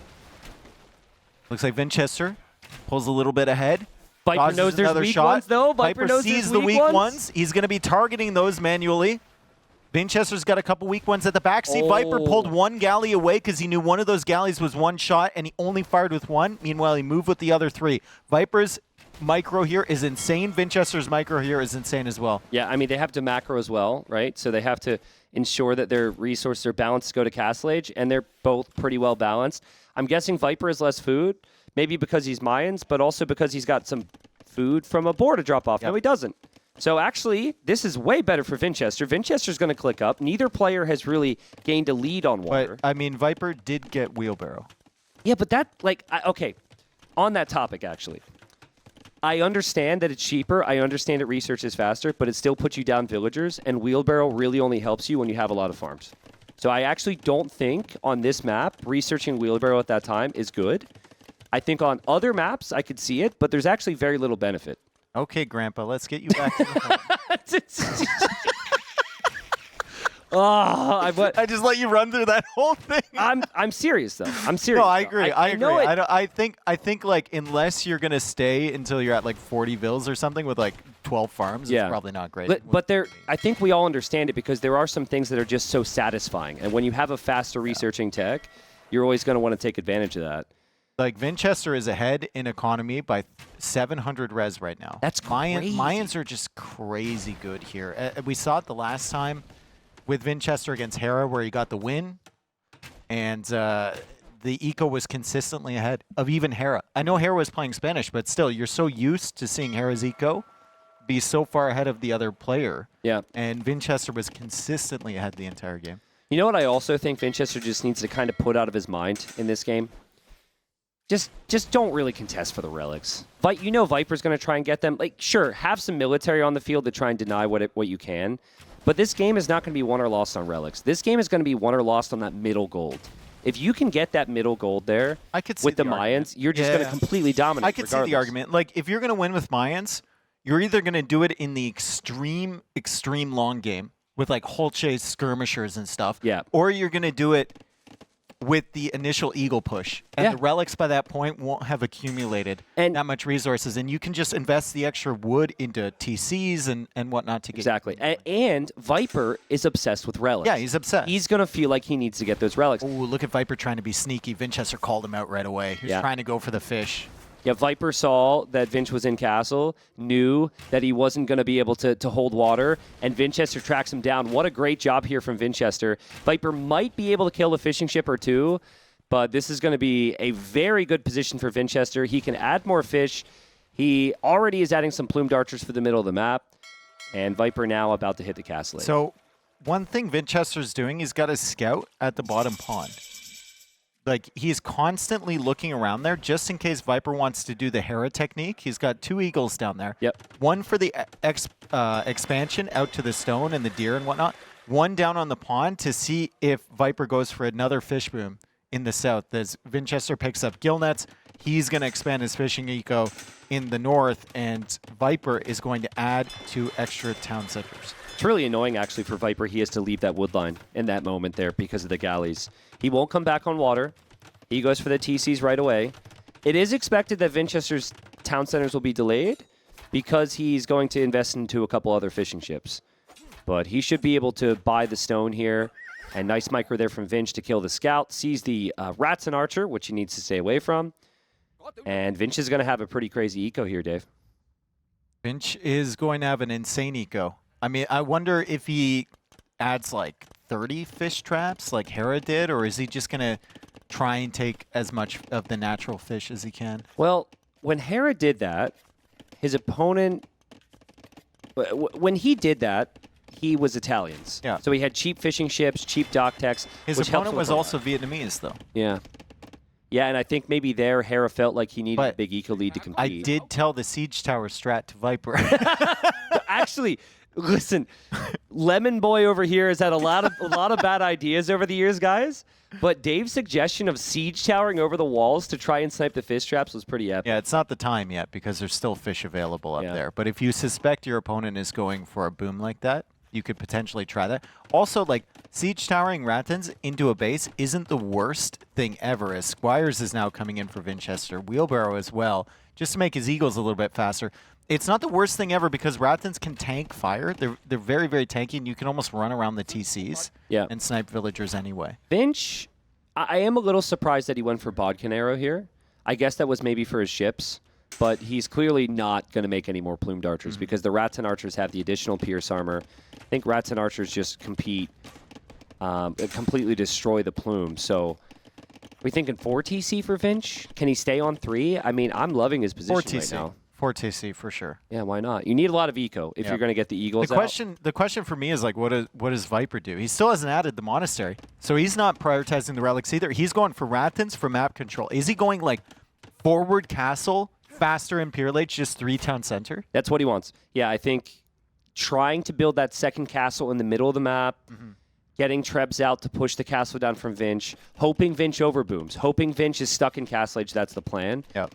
It does take a lot of upgrades, a lot of time, and most importantly, a lot of gold to get the Eagles out. And inside your walls, you really don't have a lot of gold. So Viper's checking here to see if Vinchester's come out here. Vinch knows the Ratans will be there, so he's not taking the risk. But, like, yeah, that's the shot for Viper here, in my opinion, is forcing the issue early imp. Really efficient eco here for Viper. You see all the upgrades coming in. He's already got heavy plow, second wood upgrade, hand cart on the way. Villager lead is slightly in his favor. However, those 9 fishing ships are a big deal. And look at the resources for Vinchester. Actually, really surprised he's adding an archer. He's going to go up first. Is Vinch going to try and go skirms? Is he just going to go whole unique tech skirms against Ratans? I mean, pros consistently pro due to underappreciation of Mayan skirmishers. I wanted to remember the Reddit quote. Pros consistently throw due to single-minded avoidance of Mayan skirmishers. Yeah, that's why I was That's laughing. the quote because from I Reddit. remember the quote. Yeah. I mean, yeah, but like, what if there's a throw here due to forgetting about Eagles? I mean, I don't know. I kind of like it because it's really cool. I can't tell you the last time that I've seen someone open with skirms with Mayans and get the unique tech. But it means they fire an extra javelin when they throw. They're only throwing with one arm, so I don't know how they're doing that. But that's what it is. So I think this has to be the play He's for giving Vinch. Viper the relics. Viper's going for a dock in the south. Viper already grabbed one. He's grabbing the second one from the north, and the Ratans are securing control of that southern area so that he can consistently get towards those relics. Okay, Tristan, if Vinchester takes that middle area and both of the golds, what then happens if Viper manages to take Vinchester's southern area and both of the golds in the south? That's a setup I've never seen on Copenhagen. We could get a really interesting Really game here. interesting Really game. interesting. And then like a base trade where Viper loses his base, but then he's pushing from the south. I can see it in my mind. Do you It's think all unfolding. Do you think Viper knows that Vinch is up? Because typically the score would dip, and you would know. But Vinch has such a massive score to begin with. Viper might not be able to pick up on this. Oh no, Viper's going to find these fishing ships now with the Ratans. No ballistics, so he can't hit those. He's about to click up. I think he will suspect something. The king is actually on the run as it saw those Ratans approaching the tower. Vinchester just has a couple bad memories from that snipe attempt from Hera yesterday. And it's a forward castle for Vinch, so he's the one applying pressure. Did he get the unique tech already? I don't think he did. I don't think he did. I think you'll be able to tell when he throws. You can see the little bracket 0. You can see that. Oh, that's the okay. Or that's the amount of arrows that they're gonna fire. Okay. Will that still javelins, say 0 because they're never not throwing arrows? I don't know. I said javelins. You said arrows. I know, but then I corrected myself. That's true. Castle in the middle there for Vinchester. And Viper's just seen Skirm. So now Viper's like, what? I thought he was going to be going Eagles here. And Vinch is going to try and go for the kill. He didn't try and go for the relics. He didn't try and control the sides. But he's got a really nice counter to Rats and Archers. Viper is going to hope to hold on with every single relic here. He's going to grab 2 of them at least and hop into that transport. I just don't know if he's going to get home with those relics. Wasn't it the last time where he brought 2 over, dropped 1 on the shoreline, and that meant his opponent actually saw where the relic was? Yeah, that's what it was. I think it was against Tato, right? Like he saw that it was there and the Viper was moving them, and he tried to go after it. But still, there's 2 monks heading home, and Vinchester will have skirmishers waiting for these monks to arrive, and Vinchester will be able to stop these relics. Now, I don't think he's ever going to be able to grab them himself with the setup from Viper, but still, that's great distraction. I think Viper is going to go for some elephants here. It's the only thing that makes Elephants sense. could be sick, dude. This has been a trend Against recently. Eagle or Skirmisher, they could be sick, especially if you're just contained in your little base here, which Viper is. Yeah, it might be a mix because it's really expensive, but Viper's getting chat rust now, which adds extra HP. When you get full upgrades with Vietnamese elephants, they have 450 HP. Viper's gotten that tech more in one tournament than I've seen in the last, assuming it actually comes in from the castle. Looks like it's just going to make it. Than I've seen from the last, 5 years. I would like to give a shout out to Barles for beating Viper in multiple ranked games with chat res elephants within the last month. He's going to be housed. Viper's going to be badly housed. He's losing momentum here. I mean, this is what happens when you give up your base, right? Viper goes for another castle to the south, has the Mangonel, has the Rats and Archers there. So he should be fine, but the Trebs continue pushing forward, and the stables will be shown. I mean, I get why you want to go Eagles for all the reasons we mentioned, but when you see stables and you're up against Vietnamese, I think maybe going for Halp would be the better play and just trying to get some bonus damage in here. Let's see. He didn't see an elephant yet. Viper's going to have some relics back at home, not all of them. I think you know this switch is so slow for Viper, though. Yeah, and maybe. Halbs can't hit the eco. Yeah, that's Eagles fair. are going to hit the eco. He's got such a good position, Vinch. This has been amazing. Again, this is a map where typically Viper would dominate. This is not an economy for elephants from Viper. 23 on food. Yeah. This isn't it. At best, these elephants are just going to temporarily push this back. Is it like mind game to scare his opponent into Halb so he can go Ratsons here? But even Ratsons he can't really go for because he doesn't have the castles. I guess he's got 2, but that's not going to last. And yeah, first elephant sighting is there. You know what would scare the crap out of Vinch right now? If Viper were to research treason. You'd buy yourself 20 seconds of Vinchester just looking around like, oh my god! I'm still not really convinced with the lack of pikes here, dude. These are 3 elephants. These 3 elephants have as much HP as the rest of the army out here from Vinchester. Vinchester's super late on upgrades as well. Viper's Bombard Cannon landing some big shots. The cannon's actually going to survive. I guess the bigger issue for Viper, though, his castle is getting trebbed down, and it does go down to this It does push. go down. And now he's housed again. If Viper can keep this Bombard Cannon alive, it's going to look great, but it's blocked by the villagers. Still, the elephants are coming in. Right now, it's really, really tough for Vinchester to kill these elephants. And those elephants are going to kill another Trebuchet here. What? Dude, these elephants are insane. They're so tanky, man. They're insane. They're so tanky. They just nuked 3 Trebs under fire from the castle. 4. It's going to be 4. And from the Eagles, and now the monks are coming out from Vinchester to try and counter those. I mean, this is what we've been saying, though. We've had conversations on this. It's like people don't even need elite with Vietnamese elephants. You just get enough in there to relieve the pressure, and maybe then you're okay. And he definitely doesn't have the eco to get elite, but look, I want to see to the right of Viper's base on the TC over there, because it looks like he's expanding his eco a little bit. He's finally stretched out. If we look at Vinchester, he's still stuck in his own base. He does have the gold in the middle, though. The fact that he's the gold in the middle and the momentum is good, because he can kind of go anywhere. Yeah. It is a little sloppy here from Vinch, but I think he's just counting on this snowballing against Viper as quickly as possible. And yeah, you're not expecting Mayans to commit to many monks and imp, but against these elephants, I think you have to. Yeah. Wow, Viper doesn't have any protection on the front of his base there, just dropping a couple houses here. These are not elite eagles yet. These are just Castle Age Eagle Warriors here from Vinchester. Still missing the unique tech on the skirms. I think he's also still missing chemistry, but that's on the way now. Viper needs room to breathe here, Dave, but there's so much army from Vinch. 60 military for Vinchester and 16 for Viper. I mean, long term, this might be a better comp for Viper, but right now, with the eco being in front for Vinchester, it's looking like Viper can't stop it. We've got the elephants just kind of wandering around, trying to avoid the monks, and Vinch gets the win. Viper taps out. 2-1 for Viper. It was an attempt to go elephants. Are elephants the best play there? Maybe not. Vinchester, though, forced him into it with the skirmisher forward. Vinchester completely outboomed him. I mean, his eco was far ahead of Viper's. Again, I think it was a smart move as we listen into the room, where they're not really chatting. Wonderful. But yeah, I think Vinchester correctly recognized he didn't need to fight for the sides of his base or the relics. He needed to finish that fast. I thought it was going to be Eagles, but Eagles would have taken a lot more time. And then if Viper would have had the time and the relics to go for better upgrades on the elephants, maybe it would have been more devastating there. So that's really good thinking from Vinchester, in my opinion.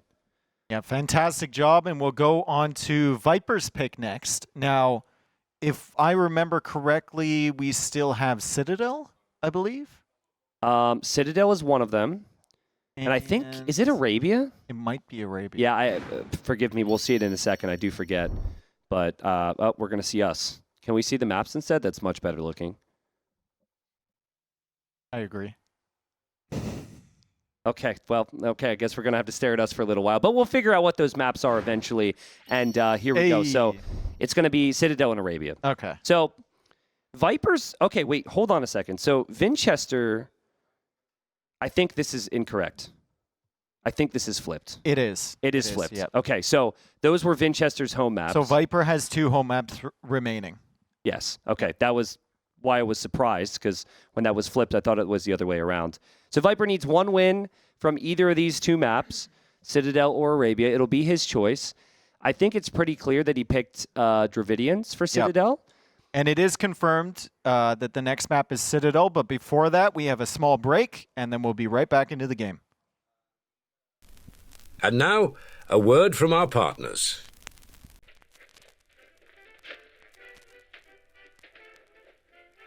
Eek! A mouse! A mouse! What is it, dear? Why you rage? Oh, honey. That's no ordinary mouse. It's the UH Reaper 250. With this mouse in your household, you never have to be scared again. Yes, the U-Rage Reaper 250, featuring DPI control, advanced ergonomics, RGB lighting, and customizable buttons, is the perfect addition to every competitive household. Why U-Rage? It's all good. Get yours on Mueller.de.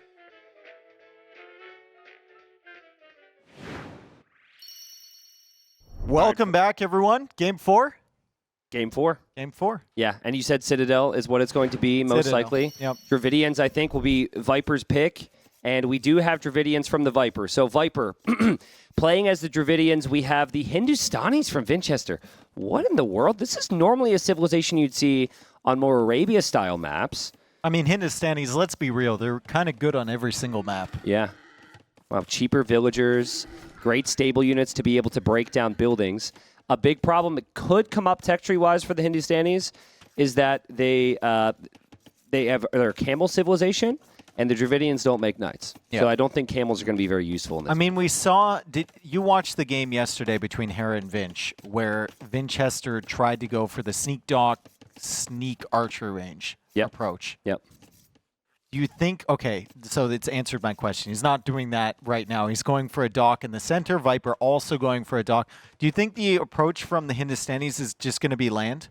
I think it has to be. Yeah, but I mean, I also thought that Berbers shouldn't contest and boom and go water in game 1, which was the issue there for Vinchester. But hopefully for Vinchester, he's learned that he's going to need to make this messy on land, and we'll see him potentially do that. Viper, the reason he loves the Dravidians is because of their flexibility. So it's the great fishing eco, the extra wood you receive, gives you the potential to build the second dock, make lots of fire galleys, or be one step ahead with the barracks in the range. But I think Viper should know right now, my opponent's Hindustanis. I could open on water, but I got to protect land because there's no way Vinchester would just play straight up water against me with these civs. Yeah. And I think a big part of that is going to be scouting for Viper. You got to keep that scout alive. Agreed. And you got to make sure that you're on the ball when you see that first production building. You see the barracks come out, you see the stable or whatever it is, you have to add a counter barracks or a counter archer range. If he's going for archers, you got to get the skirms out. You got to be on time. Yeah, so both players have their golds on the back. That's pretty good for both of them. A lot of the time we are going to see some walling towards the front of the base, but that's typically happening in games where players are focusing full water. Vinchester with decent enough scouting saw Viper's dock, and Viper, I think, just saw Vinchester's dock as well, or at least is double-checking to see that, and he's going to see it there. So Two he'll villagers know, forward, too. So. Yeah. And actually, a small detail, just to point out, he would have checked the amount of food on that fish as well. Yeah. If that had 190 food on that little shore fish there, not the deep fish, but the shore fish, he would know that dock was just placed. But the fact that so much food has been taken from that tells him that his opponent built that dock in dark. I don't think it's that deep. It is. Okay. It really is. Because if that's the second dock, you already know what the opening is. But that's the first, you go back to your original conclusion. And now Vinchester scouts that barracks. But Viper, no second dock just yet. Still something he could do. But he's going to add militia now. And something we didn't mention about the Dravidians is they also have the cheaper infantry upgrade. So it should be pretty easy for Viper to get the man-at-arms upgrade here compared to other civilizations. Okay, so Feudal Age, same time coming in. And the barracks is going up for Vinchester there. Viper already has the barracks, and Viper is just going for militia. I mean, Viper, he's called out the fact that Vinchester probably wants to prioritize land and probably wants to wall, and he's going to find the villager, and Vinchester's like, what is this? Oh, God. I thought you were going to go water. Yeah, I mean, Vinchester saw the barracks, though, so I'm a little confused. He saw the barracks there. Maybe he thought Viper just had the wood, and he just wanted to make it in preparation for whatever archer range or whatever he wanted in Feudal Age. Listen, sometimes you just got to greed it out. Yeah. And I think that's what Vinchester's trying to do. Now, Vinchester's trying to block this so more units can't come in, but pretty soon it's going to be man-at-arms. Let's see if Vinchester can kill this off before it's upgraded. I mean, still a lot of vital time for Vinchester, right? This is time that he probably wants to be building a range of his own. He probably wants to be collecting some more wood and whatnot, and now these are men-at-arms, and Viper comes over. He's going to kill one. Can he kill a second? No, the villagers chase him away, but Vinchester, under a lot of pressure here from Viper, and neither one has gone for a fire galley just yet. Yeah, I think Viper is adding a second dock in the north, very far away, and Vinchester just queued up a fire, but Vinchester didn't mind golds at all. Yep. And so he can only make one fire galley. Viper's and been he on can only gold. make skirms. Yeah. And Viper's going for archers. Again, looking for some ideas here, but this is just a smooth opening for Viper. And this is also the power of the Dravidians. He's been able to do so much. Man-at-arms, I guess he didn't get his wood upgrade, which he'll maybe need to snag. 2 docks, and he's got his archer range as well. And I know that people out there don't like the Dravidians, but this is why Viper picks them, so he can do this much 9 minutes into the game. Yeah, I mean, it's all about timings with the Dravidians, right? You're probably not going to win in the long game. You're probably not going to win with scouts or whatever. It's about the damage you can do when you get to Feudal Age, when you get to Castle Age, when you get to Imperial Age. Like, Dravidians are a really, really good civilization on hybrid maps like this, and Viper's showing it. Yeah, so Vinchester just won dock. He encounters the fire from Viper there, and Viper backs up to repair. Viper's trying to poke his way through here. Vinchester's skirmishers are just defending the other side right now, but he's going to bring a skirm over to deal with this. I think Viper's scout is attacking those This is skirms. so annoying if you're Vinchester, and Vinchester doesn't notice the HP on that scout. He just sent the villager out to wall, and the villager is going to go down. Oh, man, Vinchester trying to counter the archers. That's why he didn't notice that. He's trying to kill the archers, and he gets one of them. But still, all of the momentum here is with Viper, and Viper will even bring over the fires to help support that archer, and he's going to get away fine. Yeah, that archer might actually be able to sneak around into the back of Vinchester's base. There's a crossing there. So maybe the archer will be in the back. I mean, this is just another game where Viper is super sharp, Dave, right? There's no question on his openings. His adaptations have been perfect. And Vinchester, She's struggling against this pressure from Viper. His skirms made it to the other side here. Viper's getting some free Great value micro with that from scout. Yeah. Really, really good micro to avoid the spearman there and still get hits. And he's gotten a lot of value from that, and he doesn't toss it away either. Still has the scout. He's scouting a little bit more. He's going for the full walls, still producing fishing ships, maybe from the dock in the north or maybe just the dock close to him. But, I mean, this is fantastic play from Viper. All the pressure has been on Vinch. Viper has been dictating all of the action in this game, and Vinchester is now just trying to recover. I don't even know what the strategy was from Vinch to begin with, because Viper's been smothering him. Yeah. So I want to touch on that. I think the reason Vinchester's play looks so wildly different than maybe what we had seen the first 2 days is because he knows his opponent, right? Yesterday, he tried to do some crazy things because he knew he was up against Terra. Got a win, but ultimately couldn't win the series, and he was trying to be wildly creative. Here, he took a risk. He didn't get the proper scouting. He tried to get the early walls down. I'm still with you. Hindustanis is a bit of a weirder pick. Yeah. But I think it's just because he knew coming into this, Viper's Viper, dude. And he's going to have to do some crazy things to beat him if he's in top shape. Well, let's see if Viper notices the scout, the HP on it. He does. He's just going to stab that. Vinchester has discovered the dock up there. It's not going to do him much good, though. Although he does have a fire galley to the north that was attacking the stone wall on the Citadel. And it's coming towards the dock from Viper now. Can we see if Viper scouted the stable switch here from Vinchester? There's a lot going on here. Don't think he did. Okay, so no. I just love this little detail from Viper. Now he's going to have to save his fish. But Viper right below that is walling the crossing from the middle because he knows Vinchester can still access him that way. Vinchester's just going to knock on the door. But I love the smart play from Viper, but he might be punished here if he doesn't have more army. I think you'll find most players are walling the crossing because they've been punished by it so many times at practice games. Just looking over their shoulder, I've seen it so many times. Yeah, really like that play. Viper thought about a tower here, but instead he's going to play some market and some houses. He's close to clicking up to Castle Age. Archer in the back ends up getting sniped, and Viper still needs to defend his fish in the north as well, so there's a lot going on, but he's got 4 fire galleys on the map. Hindustani scouts. They can be a problem, right? Especially when you only have skirmishers behind. And Viper has to delete that tower, and he has to go for a tower even further back, and it's time to panic. Viper has now been breached. The scouts are in. The archers are in. Viper tries to go for some quick walls. He doesn't get that one, but he gets the one behind. Yeah, so, I mean, this is exactly what you wanted. If you're Vinchester, maybe Get rid this of was the plan. fishing ship. Viper seemingly wasn't expecting this. The scouts break right through the walls. Viper's tower will probably go up. He's on the way to Castle Age, but with what army? It brings me back to the Dravidians. What's your plan if you can't make knights in this position? The scouts can get through. The scouts could do damage. Viper is completely falling apart here. Viper at 36 vills. Vinchester now at 39. His plan was don't let him get through the walls. That's what his plan was. He's even long distance taking wood because things are getting out of control. The scouts are now letting the skirmishers in from a different angle as well as the archers. Viper is a minute and 50 seconds away from Castle Age. It's going to be really strong when he gets there. He'll get the extra wood critically, but still, Vinchester has done a ton of damage. Viper's like, he's got 4 archers in queue. I think he's got 1 I think skirm. he might have stabilized here once he gets to Castle Age. We'll see what he goes for. Yeah, I mean, I'm just worried for him because he can't drop the second TC, which was supposed to be a benefit. He only has 4 fishing ships. Vinchester sniped 1. And Vinchester can actually use his army to fight off Castle Age units because Viper's going to have so little here. Yeah. We'll see. But this is not go according to plan. It felt so smooth. I was just thinking 3-1 Viper. But now all of a sudden, Vinchester's got a lot of momentum. Yeah, we've got ourselves a game here. Vinchester's not that far behind a Castle Age. Viper still can't safely take wood.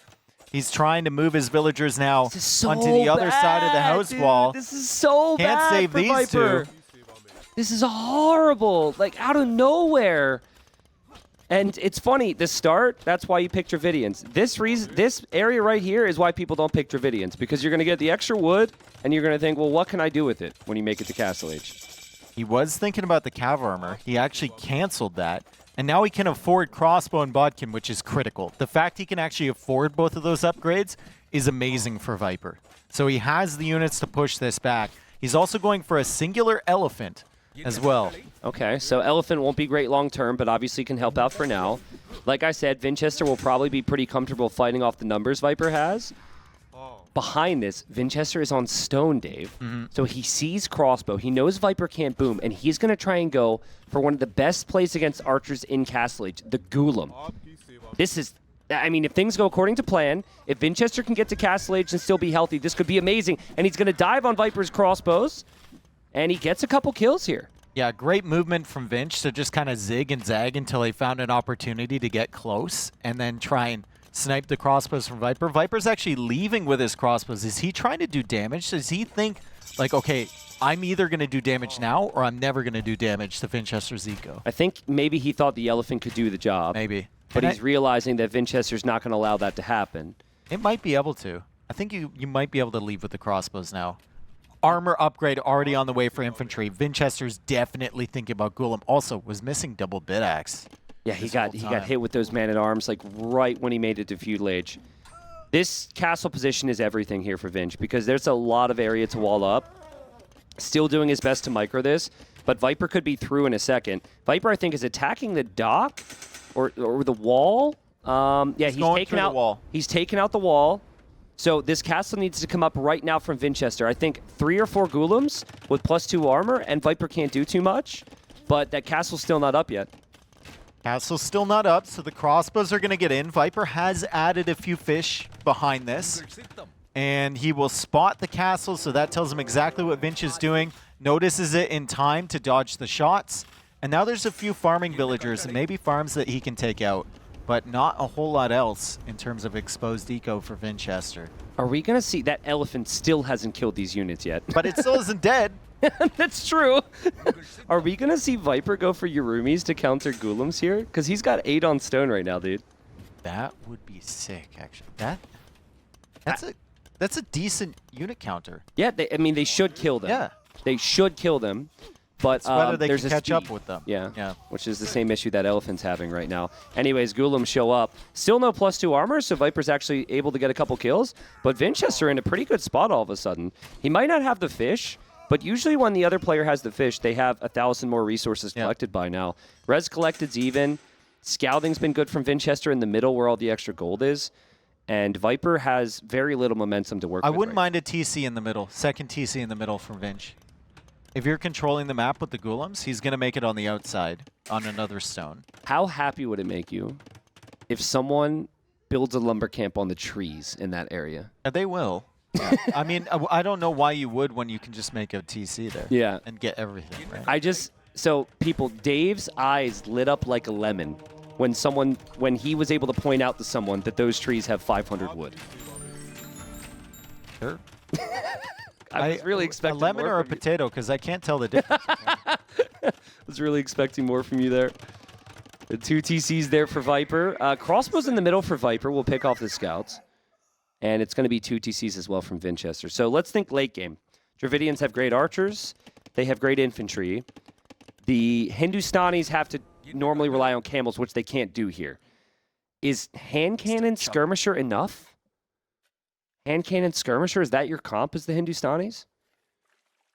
Doesn't that just lose to Skirm? Yeah, maybe. Then you could, in theory, mix in some Hussars, I guess, which we didn't mention. Really, really close economically here. Yeah. Like, super close. Way closer than it ever should have been after that start from Viper. But credit to Vinch. Viper, you know, we were complaining that he doesn't wall enough, and then the one game he walls, they just get broken right through by the Hindustani scouts. So Vinchester doing a great job there. Vinchester now trying to cut off these crossbows. They do have the +2 armor, these Golems, so they should theoretically do well here. But if Viper has some good micro, he might be able to take out a few of these before the crossbows go Vinch down. is not going to lose a single unit. Now, this was what the armor did, and the only military behind this that Viper's actually making is crossbows, so this gets tough. But still, Viper's eco is set up pretty nicely now. The Golems have to run a long way. Viper is on stone. But Yurumi's Swordsman feels like a weird unit to try and commit to when your opponent then does have the hand cannons to fall back to Classic as well. Viper trying to get that relic. Yep. Not going to get it. Monk's going to go down.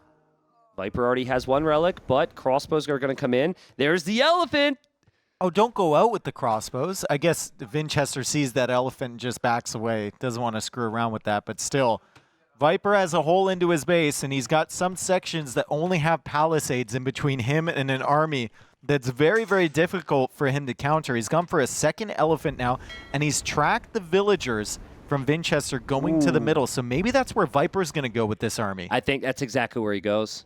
Wow, that's heads-up play there from Viper. Now, Vinchester should know he's been spotted and maybe cancel the idea of building a TC. Yeah, he's got to send the Golems back. But then the elephants are going to be waiting. Viper should have a demo here. Those Golems are coming back across the swamp. He should 100%. Those crossbows are so dead. I'm sure he'll add one day, but I don't think the crossbows are going to survive. One of the elephants gets converted. The crossbows get deleted. The fire ships could get deleted by the Golems as well. And Vinchester takes a nice position here in Game 4. The Vills are able to build the TC in the north. Here comes a demo. No. I think the demo's just going to be too late. Dave, Viper was looking so good. It's getting shaky now. And Vinchester's got a lot of momentum here. He'll bust through this palisade wall. I think he should, even if he's going to lose a Golem. I still think he should just break through. Yeah, he'll give up the conversion and be right in. And I don't know what Viper makes right now. Like, Viper doesn't have a castle. Elephants are too slow. Vinchester can 4 or 5 TC boom with the Hindustanis with all their cheap vills. This should be incredible for Vinch. Yeah, I mean, Golems are just making life super difficult for Viper. He's got a super immobile unit in the crossbow.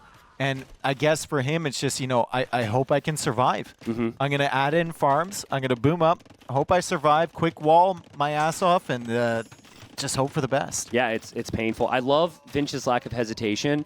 Even though Viper gets some amazing quick walls, he knows that eventually even Viper is going to lose a couple of villagers. And if Viper's putting all of his attention on the quick walls, he's not able to focus on getting the relics, expanding to the middle, and just generally speaking, what you normally need to do here.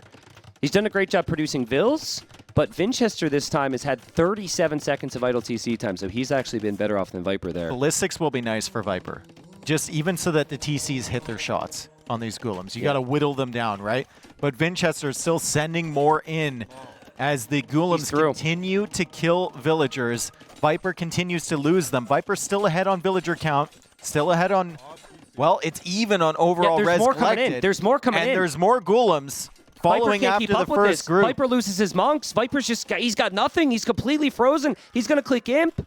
But into what army here, Viper? The Golems are going to be everywhere. Vinchester refuses to stop. Ballistics is nice for the TCs, man. Ballistics is nice. These Golems are taking a lot of damage now from Viper's TCs. Maybe. Like, I don't know. I don't know about Vinchester sending these in 1, 2, 3, 4 at a time. Like, I think he should be sending them in a big group, right? And these Golems are going to die, and the castle's going to go up for Viper. Viper's going to be sitting at 4 TCs on the way to Imperial Age, but so is Vinchester. And Vinchester is not messing around with his castle. He's going forward with the castle. I don't know if he suspects the imp timing from Viper, but this is going to be crazy here as both players are on the way to Imperial Age. Okay, so once Vinchester sees the castle from Viper, he is going to have to worry a little bit more about running through there. That's actually a really good castle from Viper because it blocks the path for the most part. And then Viper can make a couple Yurumis. So I really think that at this point, you want to think long-term about your next step, which is most likely gunpowder here. Now, both civilizations get bombard cannons, so I'd look to see if chemistry comes in for either. We know Viper has the university because he has ballistics already, so I'd expect it. But, I mean, resources are still at the limit. He's got a castle on his face. The pressure's on right now. Viper, minute away from Imperial Age. Vinchester, a minute and 20 seconds. Golems are the army for Vinchester currently. He's got 9 more in the queue. The army for Viper, still a question mark. 1 Arumi, 5 crossbows. Yeah, he's doing a good job of keeping his pop-up, trying to get as many villagers as possible. But I love how Vinchester just always finds another way into Viper's base. Even though Viper's so good at defending, just continues to ask questions of him. And Viper has not been able to expand or think long-term at all here, Dave. I think chemistry might not even be something he can click right away. We'll see if he thinks about it. He might cancel the vills. He's got 8 vills. In the queue, yeah. But you need chemistry and you need a Treb right away here if you're Viper. And there's Bracer first and the Trebuchet. Bracer first, Trebuchet coming out. That Treb can be sniped. Viper doesn't really have a lot to protect that back here. He doesn't have anything really to protect it. And it's more archery ranges from Viper behind. So, question is, what are you going to go for? Chemistry is on the way. Elite Golem can be afforded by Vinchester, which is absolutely going to shred everything that Viper owns right now. That's crazy. I mean, how many times has Vince shown Golem to Viper? And he just keeps thinking, nah, Viper hasn't shown me enough to stop yet. Yep. I think a lot of people would have stopped. Hey, Viper going for the gate wall. Going for the gate walls around the Trebs. Is that enough, though? The Golems are going to be elite. Viper needs can to probably get gate through. wall his life right now. There's so many villagers here. The TC could go down. I guess the castle does have Bracer. But yeah, Vinchester's doing the right thing. More Get house to the walls. back. More house walls. Stone walls. The Golems can't find any damage. They're idling a lot of the eco. Another gate from Viper. A blacksmith from Viper. Oh my god, Viper is playing Tetris right now. He's fitting the pieces together to prevent the Golems from coming in. I mean, that's still a lot of idle time, right? But it is still impressive because everyone else would have lost villagers here at Noble Apartment Cup. I think the blacksmith will probably just get busted down, though. Hand cannon's on the way out. Blacksmith is not dead yet. Golems are under the TC. Viper has lost like one villager to this raid. He's losing a couple more on the other side. Viper trying to get conscription. He's repairing the castle. No way. 200 stone available to him. The hand cannons are coming out. They're very good against the Golems.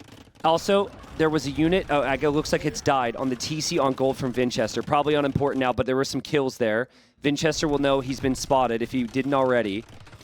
Vinch will want his castles for Golems, but also for his unique techs here, Dave. But the Golems have gotten back.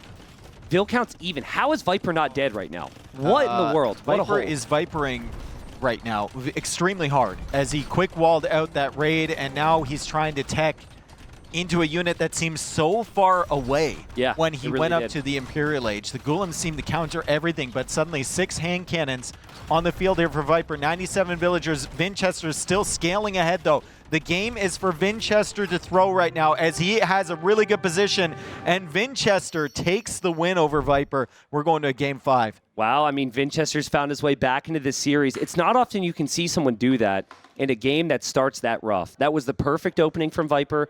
The only thing we were really talking about were positives. And then after Vinchester broke through in Feudal Age, Viper had some really big problems. He didn't have the crossbow mass he would have wanted. He didn't have the map control. Again, though, credit to Vinch because Vinch just kept sending pressure. It was continuous. It was like 10 different times. And yeah, he was losing Golems underneath the TC, but Viper's villagers were inside the TC. They weren't working like his were. So I'm like, I've got to reiterate here that these players are 2-1 right now. Yep. These players are on the same level right now. We're going into game 5, but before we get there, we're going to take a short break. And now, Keep forgetting a them. word from our partners.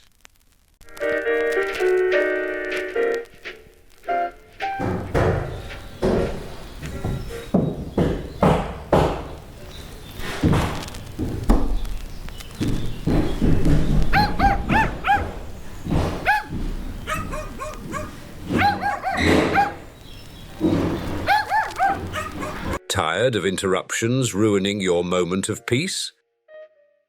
Discover true tranquility with the Hammer Bluetooth headphone Passion Voyage. With cutting-edge noise cancellation, immersive sound, and unmatched comfort in every note.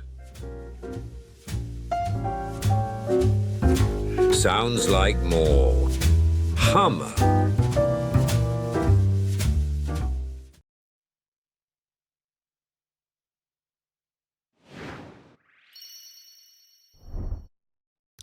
Well, what I keep forgetting is that whoever loses this series is going to be 2-2 in overall sets, which would be a pretty big deal for both of them.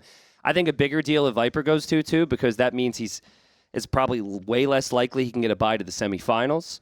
That could also mean that depending on what the bracket looks like, maybe that could, if Viper wins in the quarters, he could end up against Hera in the semis. There's which a lot of people are Viper gonna wanna fans avoid. out there that would be very disappointed if their boy wasn't in the semis. Yeah, agreed with you there.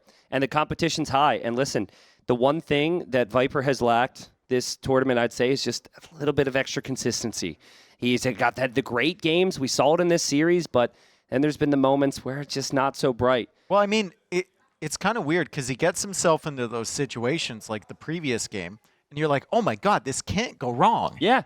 And then something goes wrong, like an oversight, right? That one wasn't so egregious. That was just Vinchester making a ton of scouts and pressuring really well. Yeah. Viper wasn't prepared for it. But we didn't expect it to swing that way. It looked like he had everything going for him. Yeah, I think maybe just forgot about the strength of the Hindustani scouts. Yep. Didn't think scouts would come at that time. That was rather unorthodox.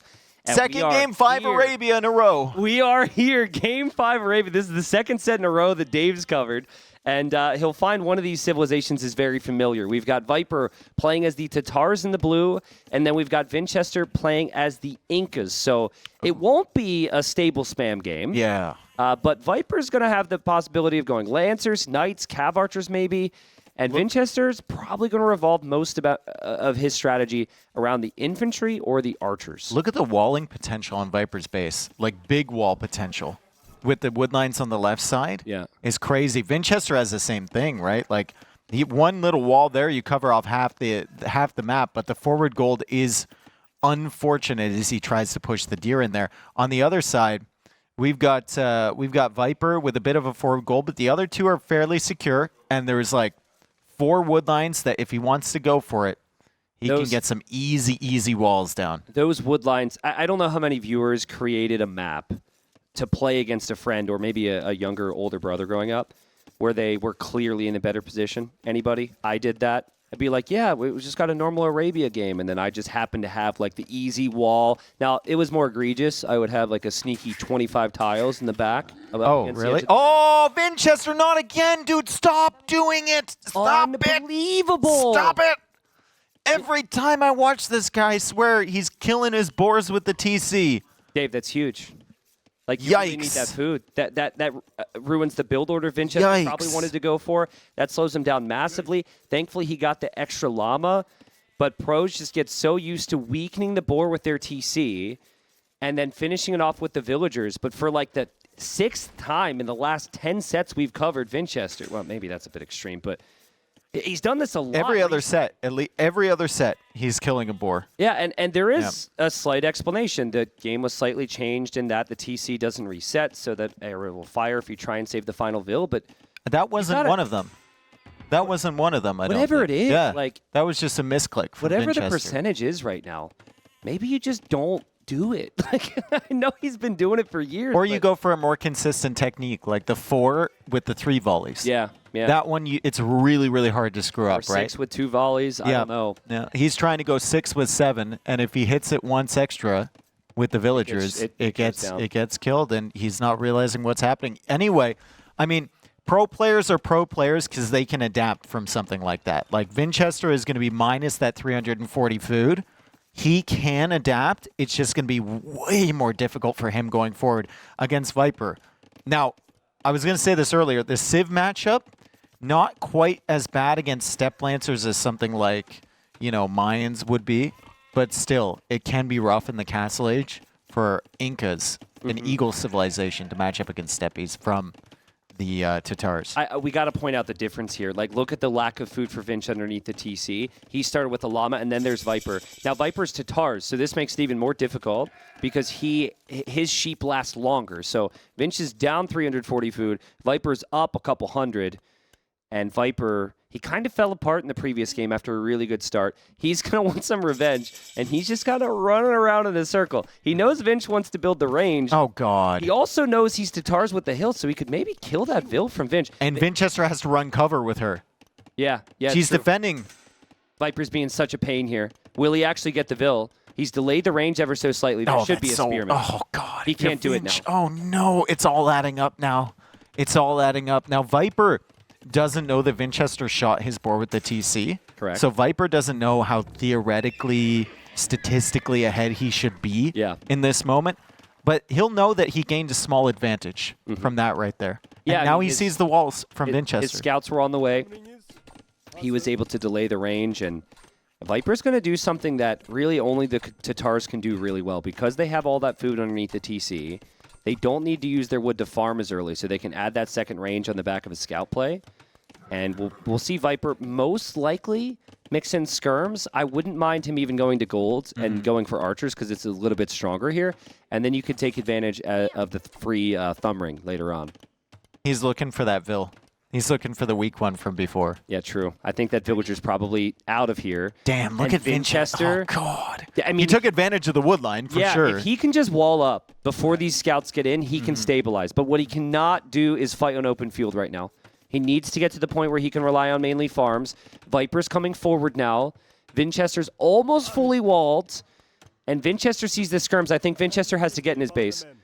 Get in there. Do not allow Viper to follow. There's one little tile. And he taps it. The skirmishers are going to be working away. Viper now has a decision to make. Do you invest into more, or do you just try and go up to Castle Age yourself? I think it's just a couple more skirms in production, and then you're fine. You can play into the Step Lancers and Castle Age. I think you're going to be okay. Yeah, I like 5 skirms if you've already gone for the 3 here, Yeah. and you see the archers.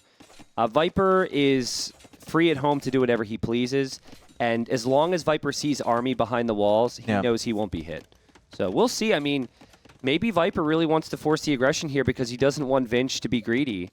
Man, That is a lot of walling, but the difference between the ecos, like Vinchester was off of those hurtables so fast, and he had to go for farms so quickly. Viper gets more food from the hurtables, plus he had the boar earlier. So he's going to have more farms. He's going to have berries available. He's going to have the hurtables available. Vinchester's just in a really, really rough spot where it's all farms for him. it's not great. Like, I think the opening as the Incas here is already quite awkward, and then it definitely compounded the issue there. The perfect amount of skirms and scouts, I think, here from Viper. Yeah, I also really like how relaxed Viper has been and how he hasn't actually gone for many palisade walls. Again, this comes back to not needing the farms, because usually you wouldn't want to have that many houses because it delays the farms, but you know that Vinch is going to go all in with something with Incas. Typically, the Incas are going to be going for the early crossbow timing. So if you have house walls this time, Vinchester's not going to break through your base like he did. Doesn't Viper's scouting look like a Pokemon or like a teddy bear or something? Can we go? It looks like some weird type of little. Like... Oh, dude! If you look at you know what that looks like. It's just weird, Hold on, dude. Can we go back to that? It kind of looks like that creepy toy from Toy Story that's on the little wheels. Look at that face. There's something going on there. Anyway, that's true. Back to the game. I like how your brain works. That's all I have to say. Hey. I'm sure growing up, just like me, your teachers told you needed to cut it out, and here we are, right? Yep. Or were you a good student? Nope. They would throw shoes at me. They actually threw shoes at you? The teacher threw a shoe at me. It says a lot. Was it their shoe? No, it was another kid in the class. We'll get to this later. He's trying to break in. I have so many more questions.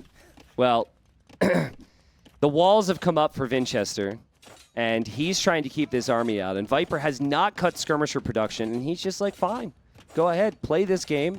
I'm going to get some value anyways. He hasn't killed many vills, but what he is doing is forcing all these villagers to go for the walls. Behind this, Viper's eco balance is just perfect. And Vinchester, he can't really fight the scouts with the archers because the skirms are always there. His vills are going to take damage. It's just... And Viper hasn't invested into an additional unit in forever. Yeah. Like Vinchester's building these archers, which will be nice in Castle Age, but odds are Viper's going to keep these skirms alive. Vinchester now buying food. He's trying to go up. Viper's going to get there naturally. Resources collected. Viper a little bit ahead, just a tiny little bit, and the berries are just now running up for him. I think the berries for Vinchester ran out a while ago, didn't they? No, we still got some left. That's surprising. I mean, Vinch is good enough. He's going to make it to Castle Age here, but it's all about the position he's in when they both make it to Castle Age. He's not going to have much of an archer ball, and he's also showing Viper the second barracks now as well. So Viper can kind of put 2 and 2 together. And he sold his stone. Yeah. He sold his stone to buy food to go up. Viper's just going to get there at the same time with stone available. Still, it's dangerous to play up against the Incas if they're going for that death ball in Castle Age, even if you have access to step lancers, even if you have the lead going in. I feel so bad for Vinch.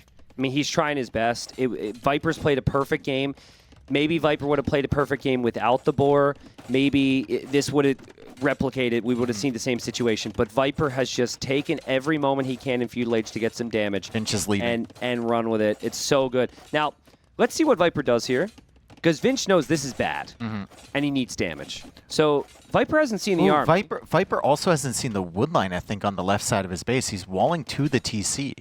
Yeah. Oh, Viper. He doesn't know. Yeah, he doesn't know about that. I mean, that's not even a full wall either. The army could still get into his base, and Viper isn't checking for that. Remember the previous game. The previous game, Viper was looking like he was in a great spot, lost a bunch of villagers, and all hell broke loose. This is good walling considering his base layout, but it's late because he didn't track this army from Vinchester. Now he sees the army. He's going to pull that villager away. Meanwhile, still pushing on this side. I mean, it's not the most threatening army in the world, to be honest. But, I mean, it is against when his army's forward right now. And Vinchester's going to run by, passes on by. Now, this could be trapped. This is Viper we're talking about. Viper's going to set up the wall. He's going to set up the house, set up the palisade. I guess Vinchester's He's army just wait for Castle Age at this point, yeah. Yeah. There's the other army from Viper, by the way, not really doing too much. It got messy for Viper. I'd expect that he could probably make some Lancers here to clear this up. But I'm not really sure if he's going to have the wood for everything. Man, did he make a lot of houses here. 50 out of 105. Vinchester, 52 out of 115, but his count for double population. So that gives you an idea of how many houses Viper has made. He's also killing the houses from Vinchester and forcing more investment. That's a forward monastery from Vinchester. I think he senses that the Steppe Lancers are coming out. He needs a solution against them. One Steppe Lancer against the Eagle, and when that loops around to meet the other forces, it might actually find that monastery. If Viper drops the second TC here, which I think he will, things could get really awkward for him economically. Oh, does he see the monastery? If he doesn't, he will probably consider the TC to boom. I think he's going to see it. I think he's going to see it. I think he's going to see it. He sees it. Okay. So this is where I think Viper might need to stay on one TC. He should know his opponent's all in here. Stay on one TC and try and get as much army out here as possible. Vinchester has a real chance here. Yeah. This is a crazy army from him compared to Viper. Like I said, Incas, they can be dangerous, even against a Civ with a theoretical counter, as Viper is forced to back away from that. I wouldn't mind a monastery first from Viper. You get devotion, and you start healing up your Steppe Lancers as well. But look at Viper's eco balance. He had all the time in the world, right? Everything was great, but then he wasn't fully walled. He was maybe a little too casual, and now he's floating 600 gold and has to drop a market to balance things out. I mean, again, you're expecting things to be just as fluid in Castle Age for Viper here, but it is now awkward for him. The Vil count is even. Inca units have only Finish the gotten cheaper monastery, here. Viper. Finish the monastery. What's going on? It's 96.17%. Okay, a misclick there. He does get it finished. Monk will come out to start healing the Steppe Lancers. He's got that scout exploring everywhere. These Steppe Lancers come forward, and they know there's more pikemen, more eagles on the way. Yeah, Pike's going to get a kill and potentially another kill as Viper has to use the range. I like that little maneuver. He splits so that he can get the extended range on both units. And then he pulls the weak one That's away. actually sick. That's really well played. He's pulling the weak ones away there for Viper. But my issue is he wants to heal. That takes a lot of time where you're not active on the map, and you still need an answer for these monks. I think ideal world, you're on two stables. You've got Light Cav roaming around for the monks, as well as the Lancers. If you convert an eagle, you got an answer to those monks. I guess that's kind of true. Viper adding that second. It's still like, as soon as a couple of those monks go down, this army is not threatening at all. Agreed. Not at all. And Viper cut off those reinforcements, which was really nice. That's 4 extra units to add to this. Like, Viper's feeling pretty comfortable here. Vinchester, he's got pikemen producing from 2 barracks, but, I mean, it feels like a battle that's going to happen soon, and I'm not sure if those pikemen are going to be there on time as the Mangonel now comes out from Vinchester. The monks are still sitting, protecting this main army, but there's Steppe Lancers looping behind from Viper. And yep, and it's been spotted. So let's see. I think Vinch needs every single conversion here. Dude, devotion would go crazy here for Viper if he could just be a little bit patient. Well, this is the point where when you go 2 TCs and you're making Lancers, you have like no food. It's going to be really hard to afford that. He's got a market now. That delete Lancer it, will delete be it, converted. delete it, dude, delete it. What are you... Lancer converted, will be healed up there on the front. Viper stable now being attacked. Other Lancers on the other side. Vinchester trying to get away with the villager. Vinchester's monk micro has been great, by the way. Noticing the Steppe Lancers immediately as they're coming in. Vinchester also keeping the pikemen really close to the monks and keeping the pikemen really close to the Mangonel. So Vinchester has done a fantastic job taking all the pressure off him. Also going for a second TC behind. He needs to keep Viper's eyes here for probably another 2 to 3 minutes, at least. There's the devotion tech you were talking about. Lancer from Vinchester will notice there's not a TC on that gold, so that's something to remember for later. And now the Devotion's in. Viper might want to fight, but there's still a hill there. There's still pikemen. You can still get conversions. He's with hoping monks. for a big shot. That's some good damage against the pikemen early. Vinchester trying to clear up that stable, and he does. Viper, Good attack round from Viper too. Does Viper not have a stable right now? Redemption on the way from Vinchester. Also, can we talk about the gold positions for Viper? It's right next to this push. 2 TCs for Vinchester. 54 Vils versus 56. He's coming around behind. He's coming around behind. But Viper's got the step lancers there. Redemption is coming in, but Redemption, I mean, Viper only has one mangonel, right? And the main enemy is step lancers at the moment. Wheelbarrow, Town Watch coming in from Vinchester. Viper is just really tentative on whether he wants to take this fight or not. Now he goes forward for a raid, but remember, Vinchester has Redemption. He can convert the mangonels Those from Lancers Viper. can go through quick. Those Lancers can go through a wall really quick. Vinchester, he needs to defend his base. Oh, He needs to defend his base. The Lancers are through. Oh, there's so many And the villagers are there! getting completely slaughtered. Now Viper's going to try to use this moment to defend at his base. Will Vinchester expect this? He won't. Perfect for Viper. Perfect for Viper. He almost clears up the entire push. The pikemen are running through. It's extremely messy, but Viper's step lancers work out perfectly there. And Viper just leaves, and he finds another batch of Vinchester villagers that were looking for a TC. Vinchester didn't have the wood. He didn't have the wood to drop a town center, and now the step lancers are going to kill so much. Eco KD 14-2, make it 15 now as Viper pulling the units from Vinchester into his TC, gets another mangonel. This is perfect for Viper. Amazing. What an amazing move. There was some question on if he could actually engage at his base, and he said, you know what? I just won't. And he big attack flattens the round. Eagles. Vinchester is completely dead now. He has 30 villagers behind, and his army can't make any progress here. No, he's got Redemption. Viper hasn't really extended past the TCs, and every time he has, it's been when Vinchester is completely distracted at home. Viper is playing his opponent like a fiddle. He's going in, distracting him, and he's taking the fights when he's raiding in Vinchester's base. Beautiful job so far. Vinchester, though, still has the monks alive. Credit to him. Like, he hasn't lost this push. He needs to keep this push going, even though he's behind by almost 40 villagers now. Yeah, I mean, if the monks needed value before, they really need value now. All the siege, all the lancers need to be converted each and every time.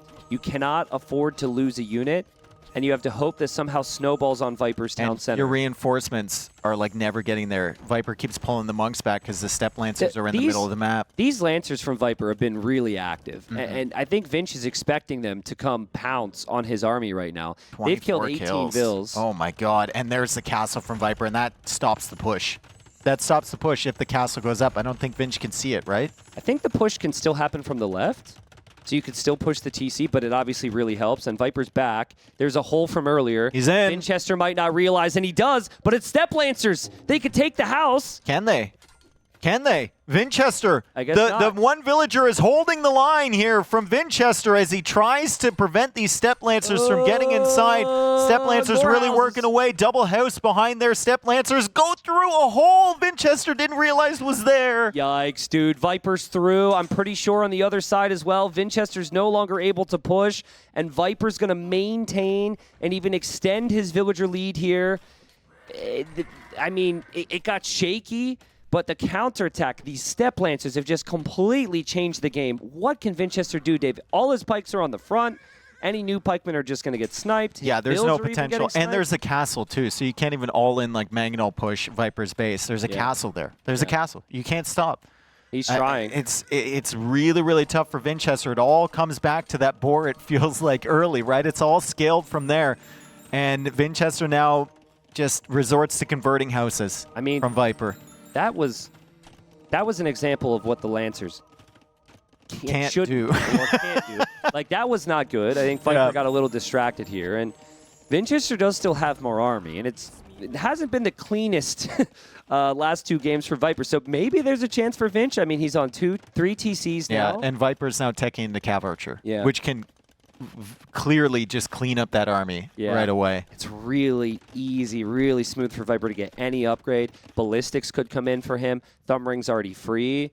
It's kind of funny that barracks is actually Vinchester's now. Mm-hmm. Vinchester's It's been that. producing eagles. It's been tripping me out, man. The Tatar barracks producing eagles is really, really weird. But Viper just takes out that mangonel. he is going to go for another town center. He's going to play this safe, and we're cooling down on this game. Vinchester, I think, knowing he's in a really bad position, but playing on regardless because it's Game 5. Yeah, exactly. And this is an important Game 5. Viper will go 3-1 up in sets.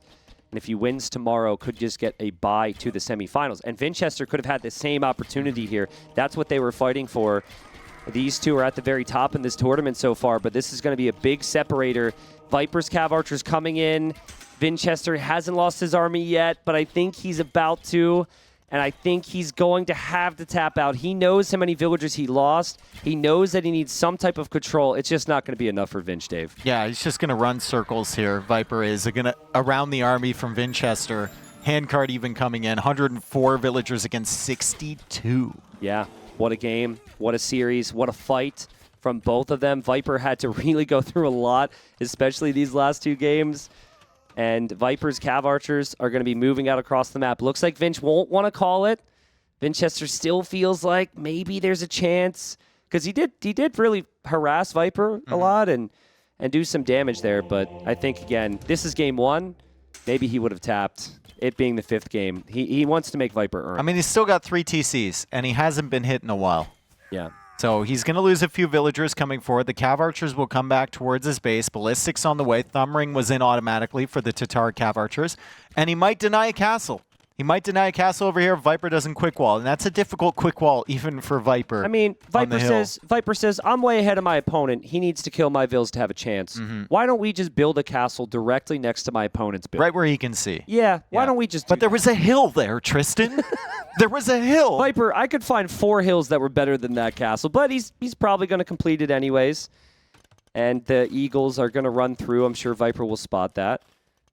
But 112 villagers versus 75. Pretty soon these CA, if they can break through any walls, they're going to be raiding Vinch's economy as well. Slow burner. We felt like maybe Viper could have finished it off there in Castle Age, but I think he's going to maybe think about his eco long term, and that's a smart play. It's been a long day here, right? It's very late. So he's going to make it longer. Yeah, I guess so. But I just want to point out that like fatigue and exhaustion over long sets and in a different environment can be an issue. And as you think about Viper long term, this has still been a little bit of a theme of me. He's obviously way ahead in this game, but I kind of expected him to just immediately destroy Vinchester here. It's just been a little needlessly sloppy. We see the Monks pop out. Monks will convert a unit or two. The Viper's Castle Foundation's now being rammed, and Vinchester's still holding on here. He's probably not going to be able to deny this castle, but he's pushing Viper back. Yep, and Viper might be forced to delete that castle. And look at this on the other side. Viper's trying to send villagers forward for another castle. Dude, there's no way. And the Eagles have found that. I mean, the Mangonel is now taking out the Ram. The castle, I don't believe, is going to go... There's also the Mangonel attack that should... No, the castle should stay up. Okay, calculated there from the Viper, I suppose. The Ram is still attacking, It's going to be on fire when it comes. The Ram is still attacking, and the Cav Archers take it out as the villagers start to build. Already 63% on that. The Cav Archers now coming into Vinch's eco. Not certain that there's anything he can do about that. Both castles on the hills from Viper are going to complete, and he will have a ton of Cav Archers. He will have good-looking resources. Vinchester just going for Castle Age Eagles, which are not a recipe for success right now. I really like the fact, I mean, from an energy standpoint, on a very long day, considering we have another series to come, maybe not the biggest fan of Vinchester still staying in this one, but from a competitor standpoint, that's exactly what you want to see. It's been a sloppy game, dude. It's been a sloppy game from both of them, but like he hasn't been killed yet. He hasn't been raided again, and clearly he's finding some opportunities here against Viper, so he's going to do what he can. Can you imagine?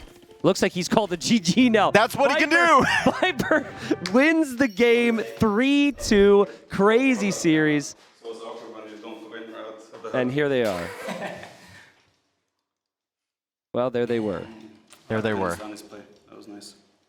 Well, of course I prepared Hindu for Arabia, but I thought like against Tatars to not want to play. I was thinking maybe you would use Hindu on in Copenhagen. But it's tricky. I thought like, yeah, I'll pick Mayans. No one, you will not think that I'll pick Mayans again and still fine against Vietnamese like I wanted yesterday, so. Yeah. That I think it's a nice matchup there. Like, of course, even if I lose water, I think it's tough for you to play against eagles if I control the gold. If you have the gold, for sure. But if Vietnamese have the gold, some elephants with rattan. Yeah, sure. Yeah, it's hard.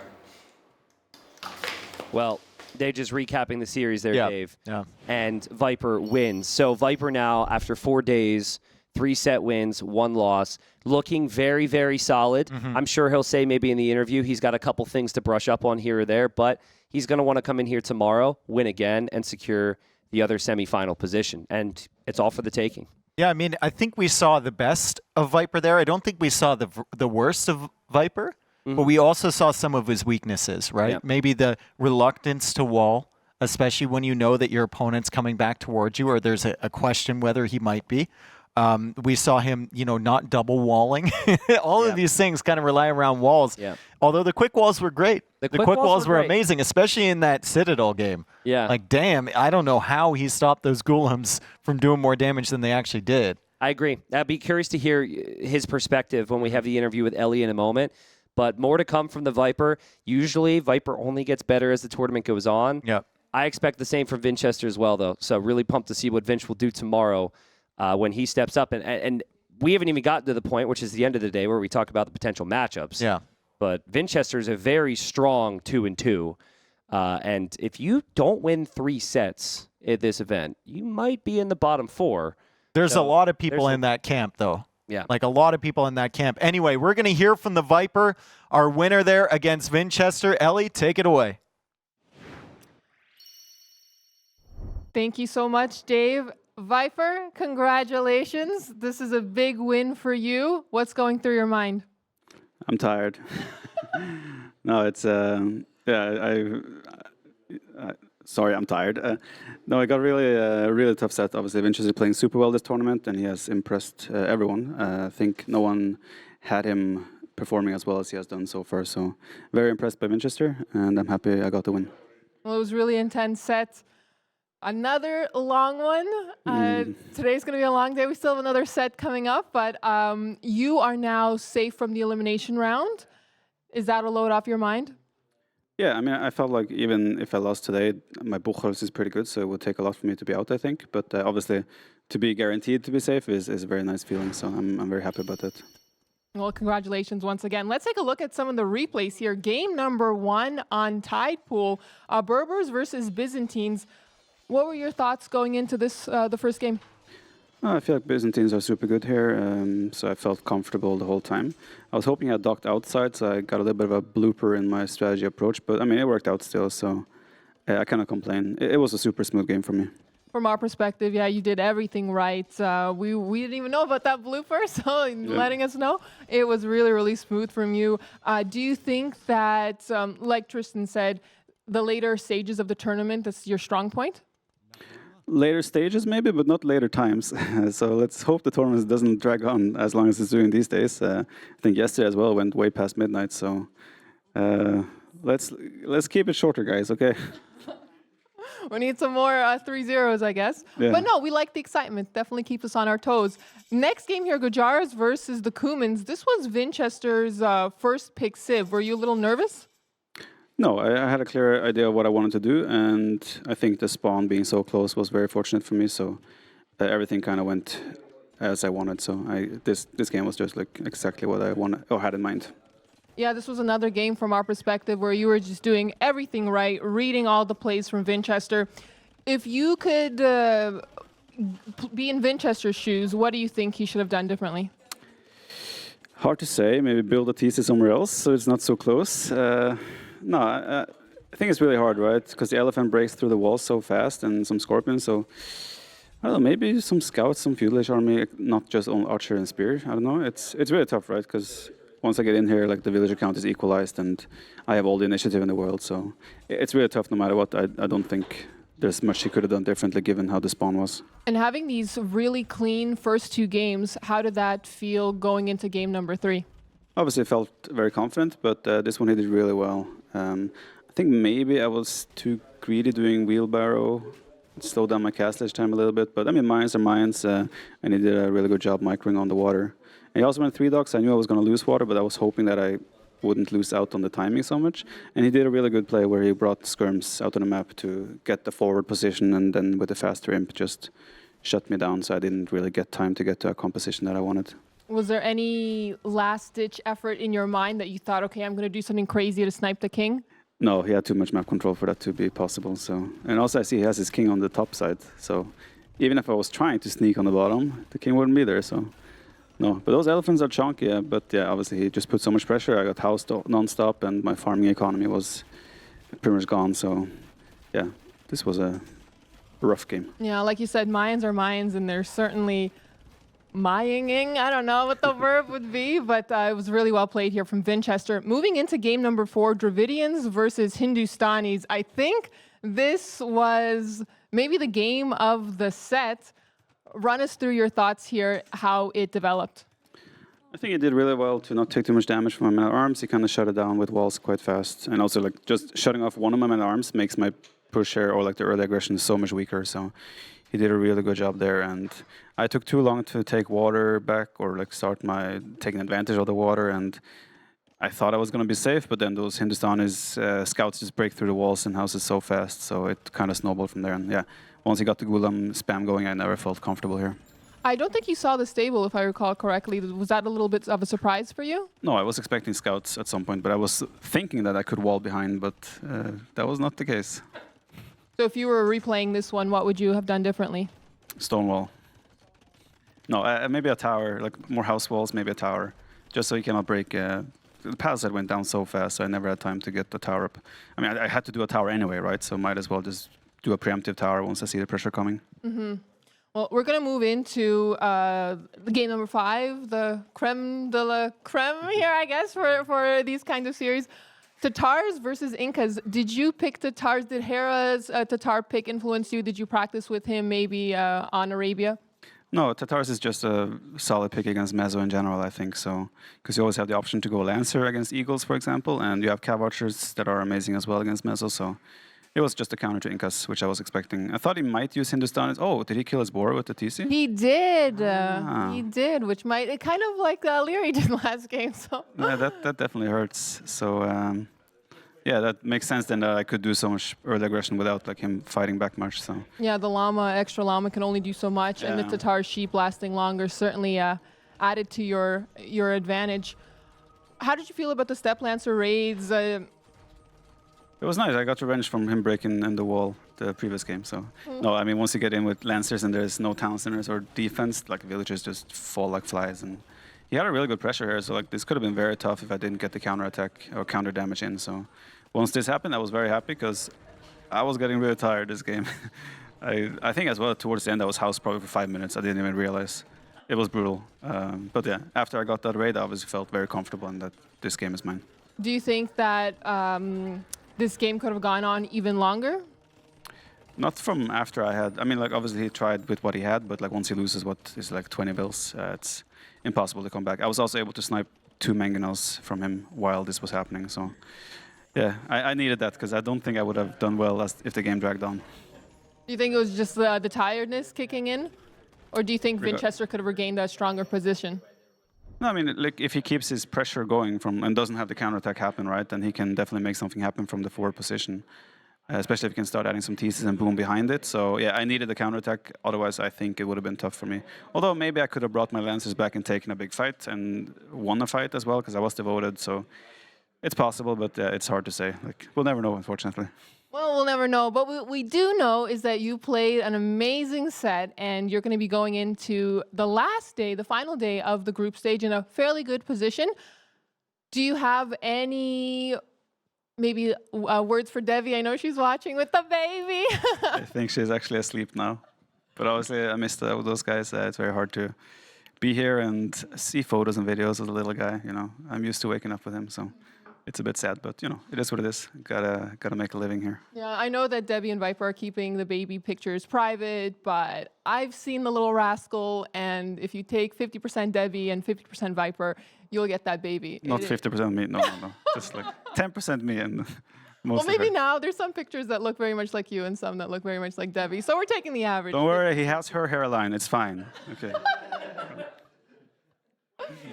Well, congratulations, Sorry, Dave. Viper, once again. Thank you. We're gonna let you take a much-deserved break and a rest. And speaking of a break, we'll be right back.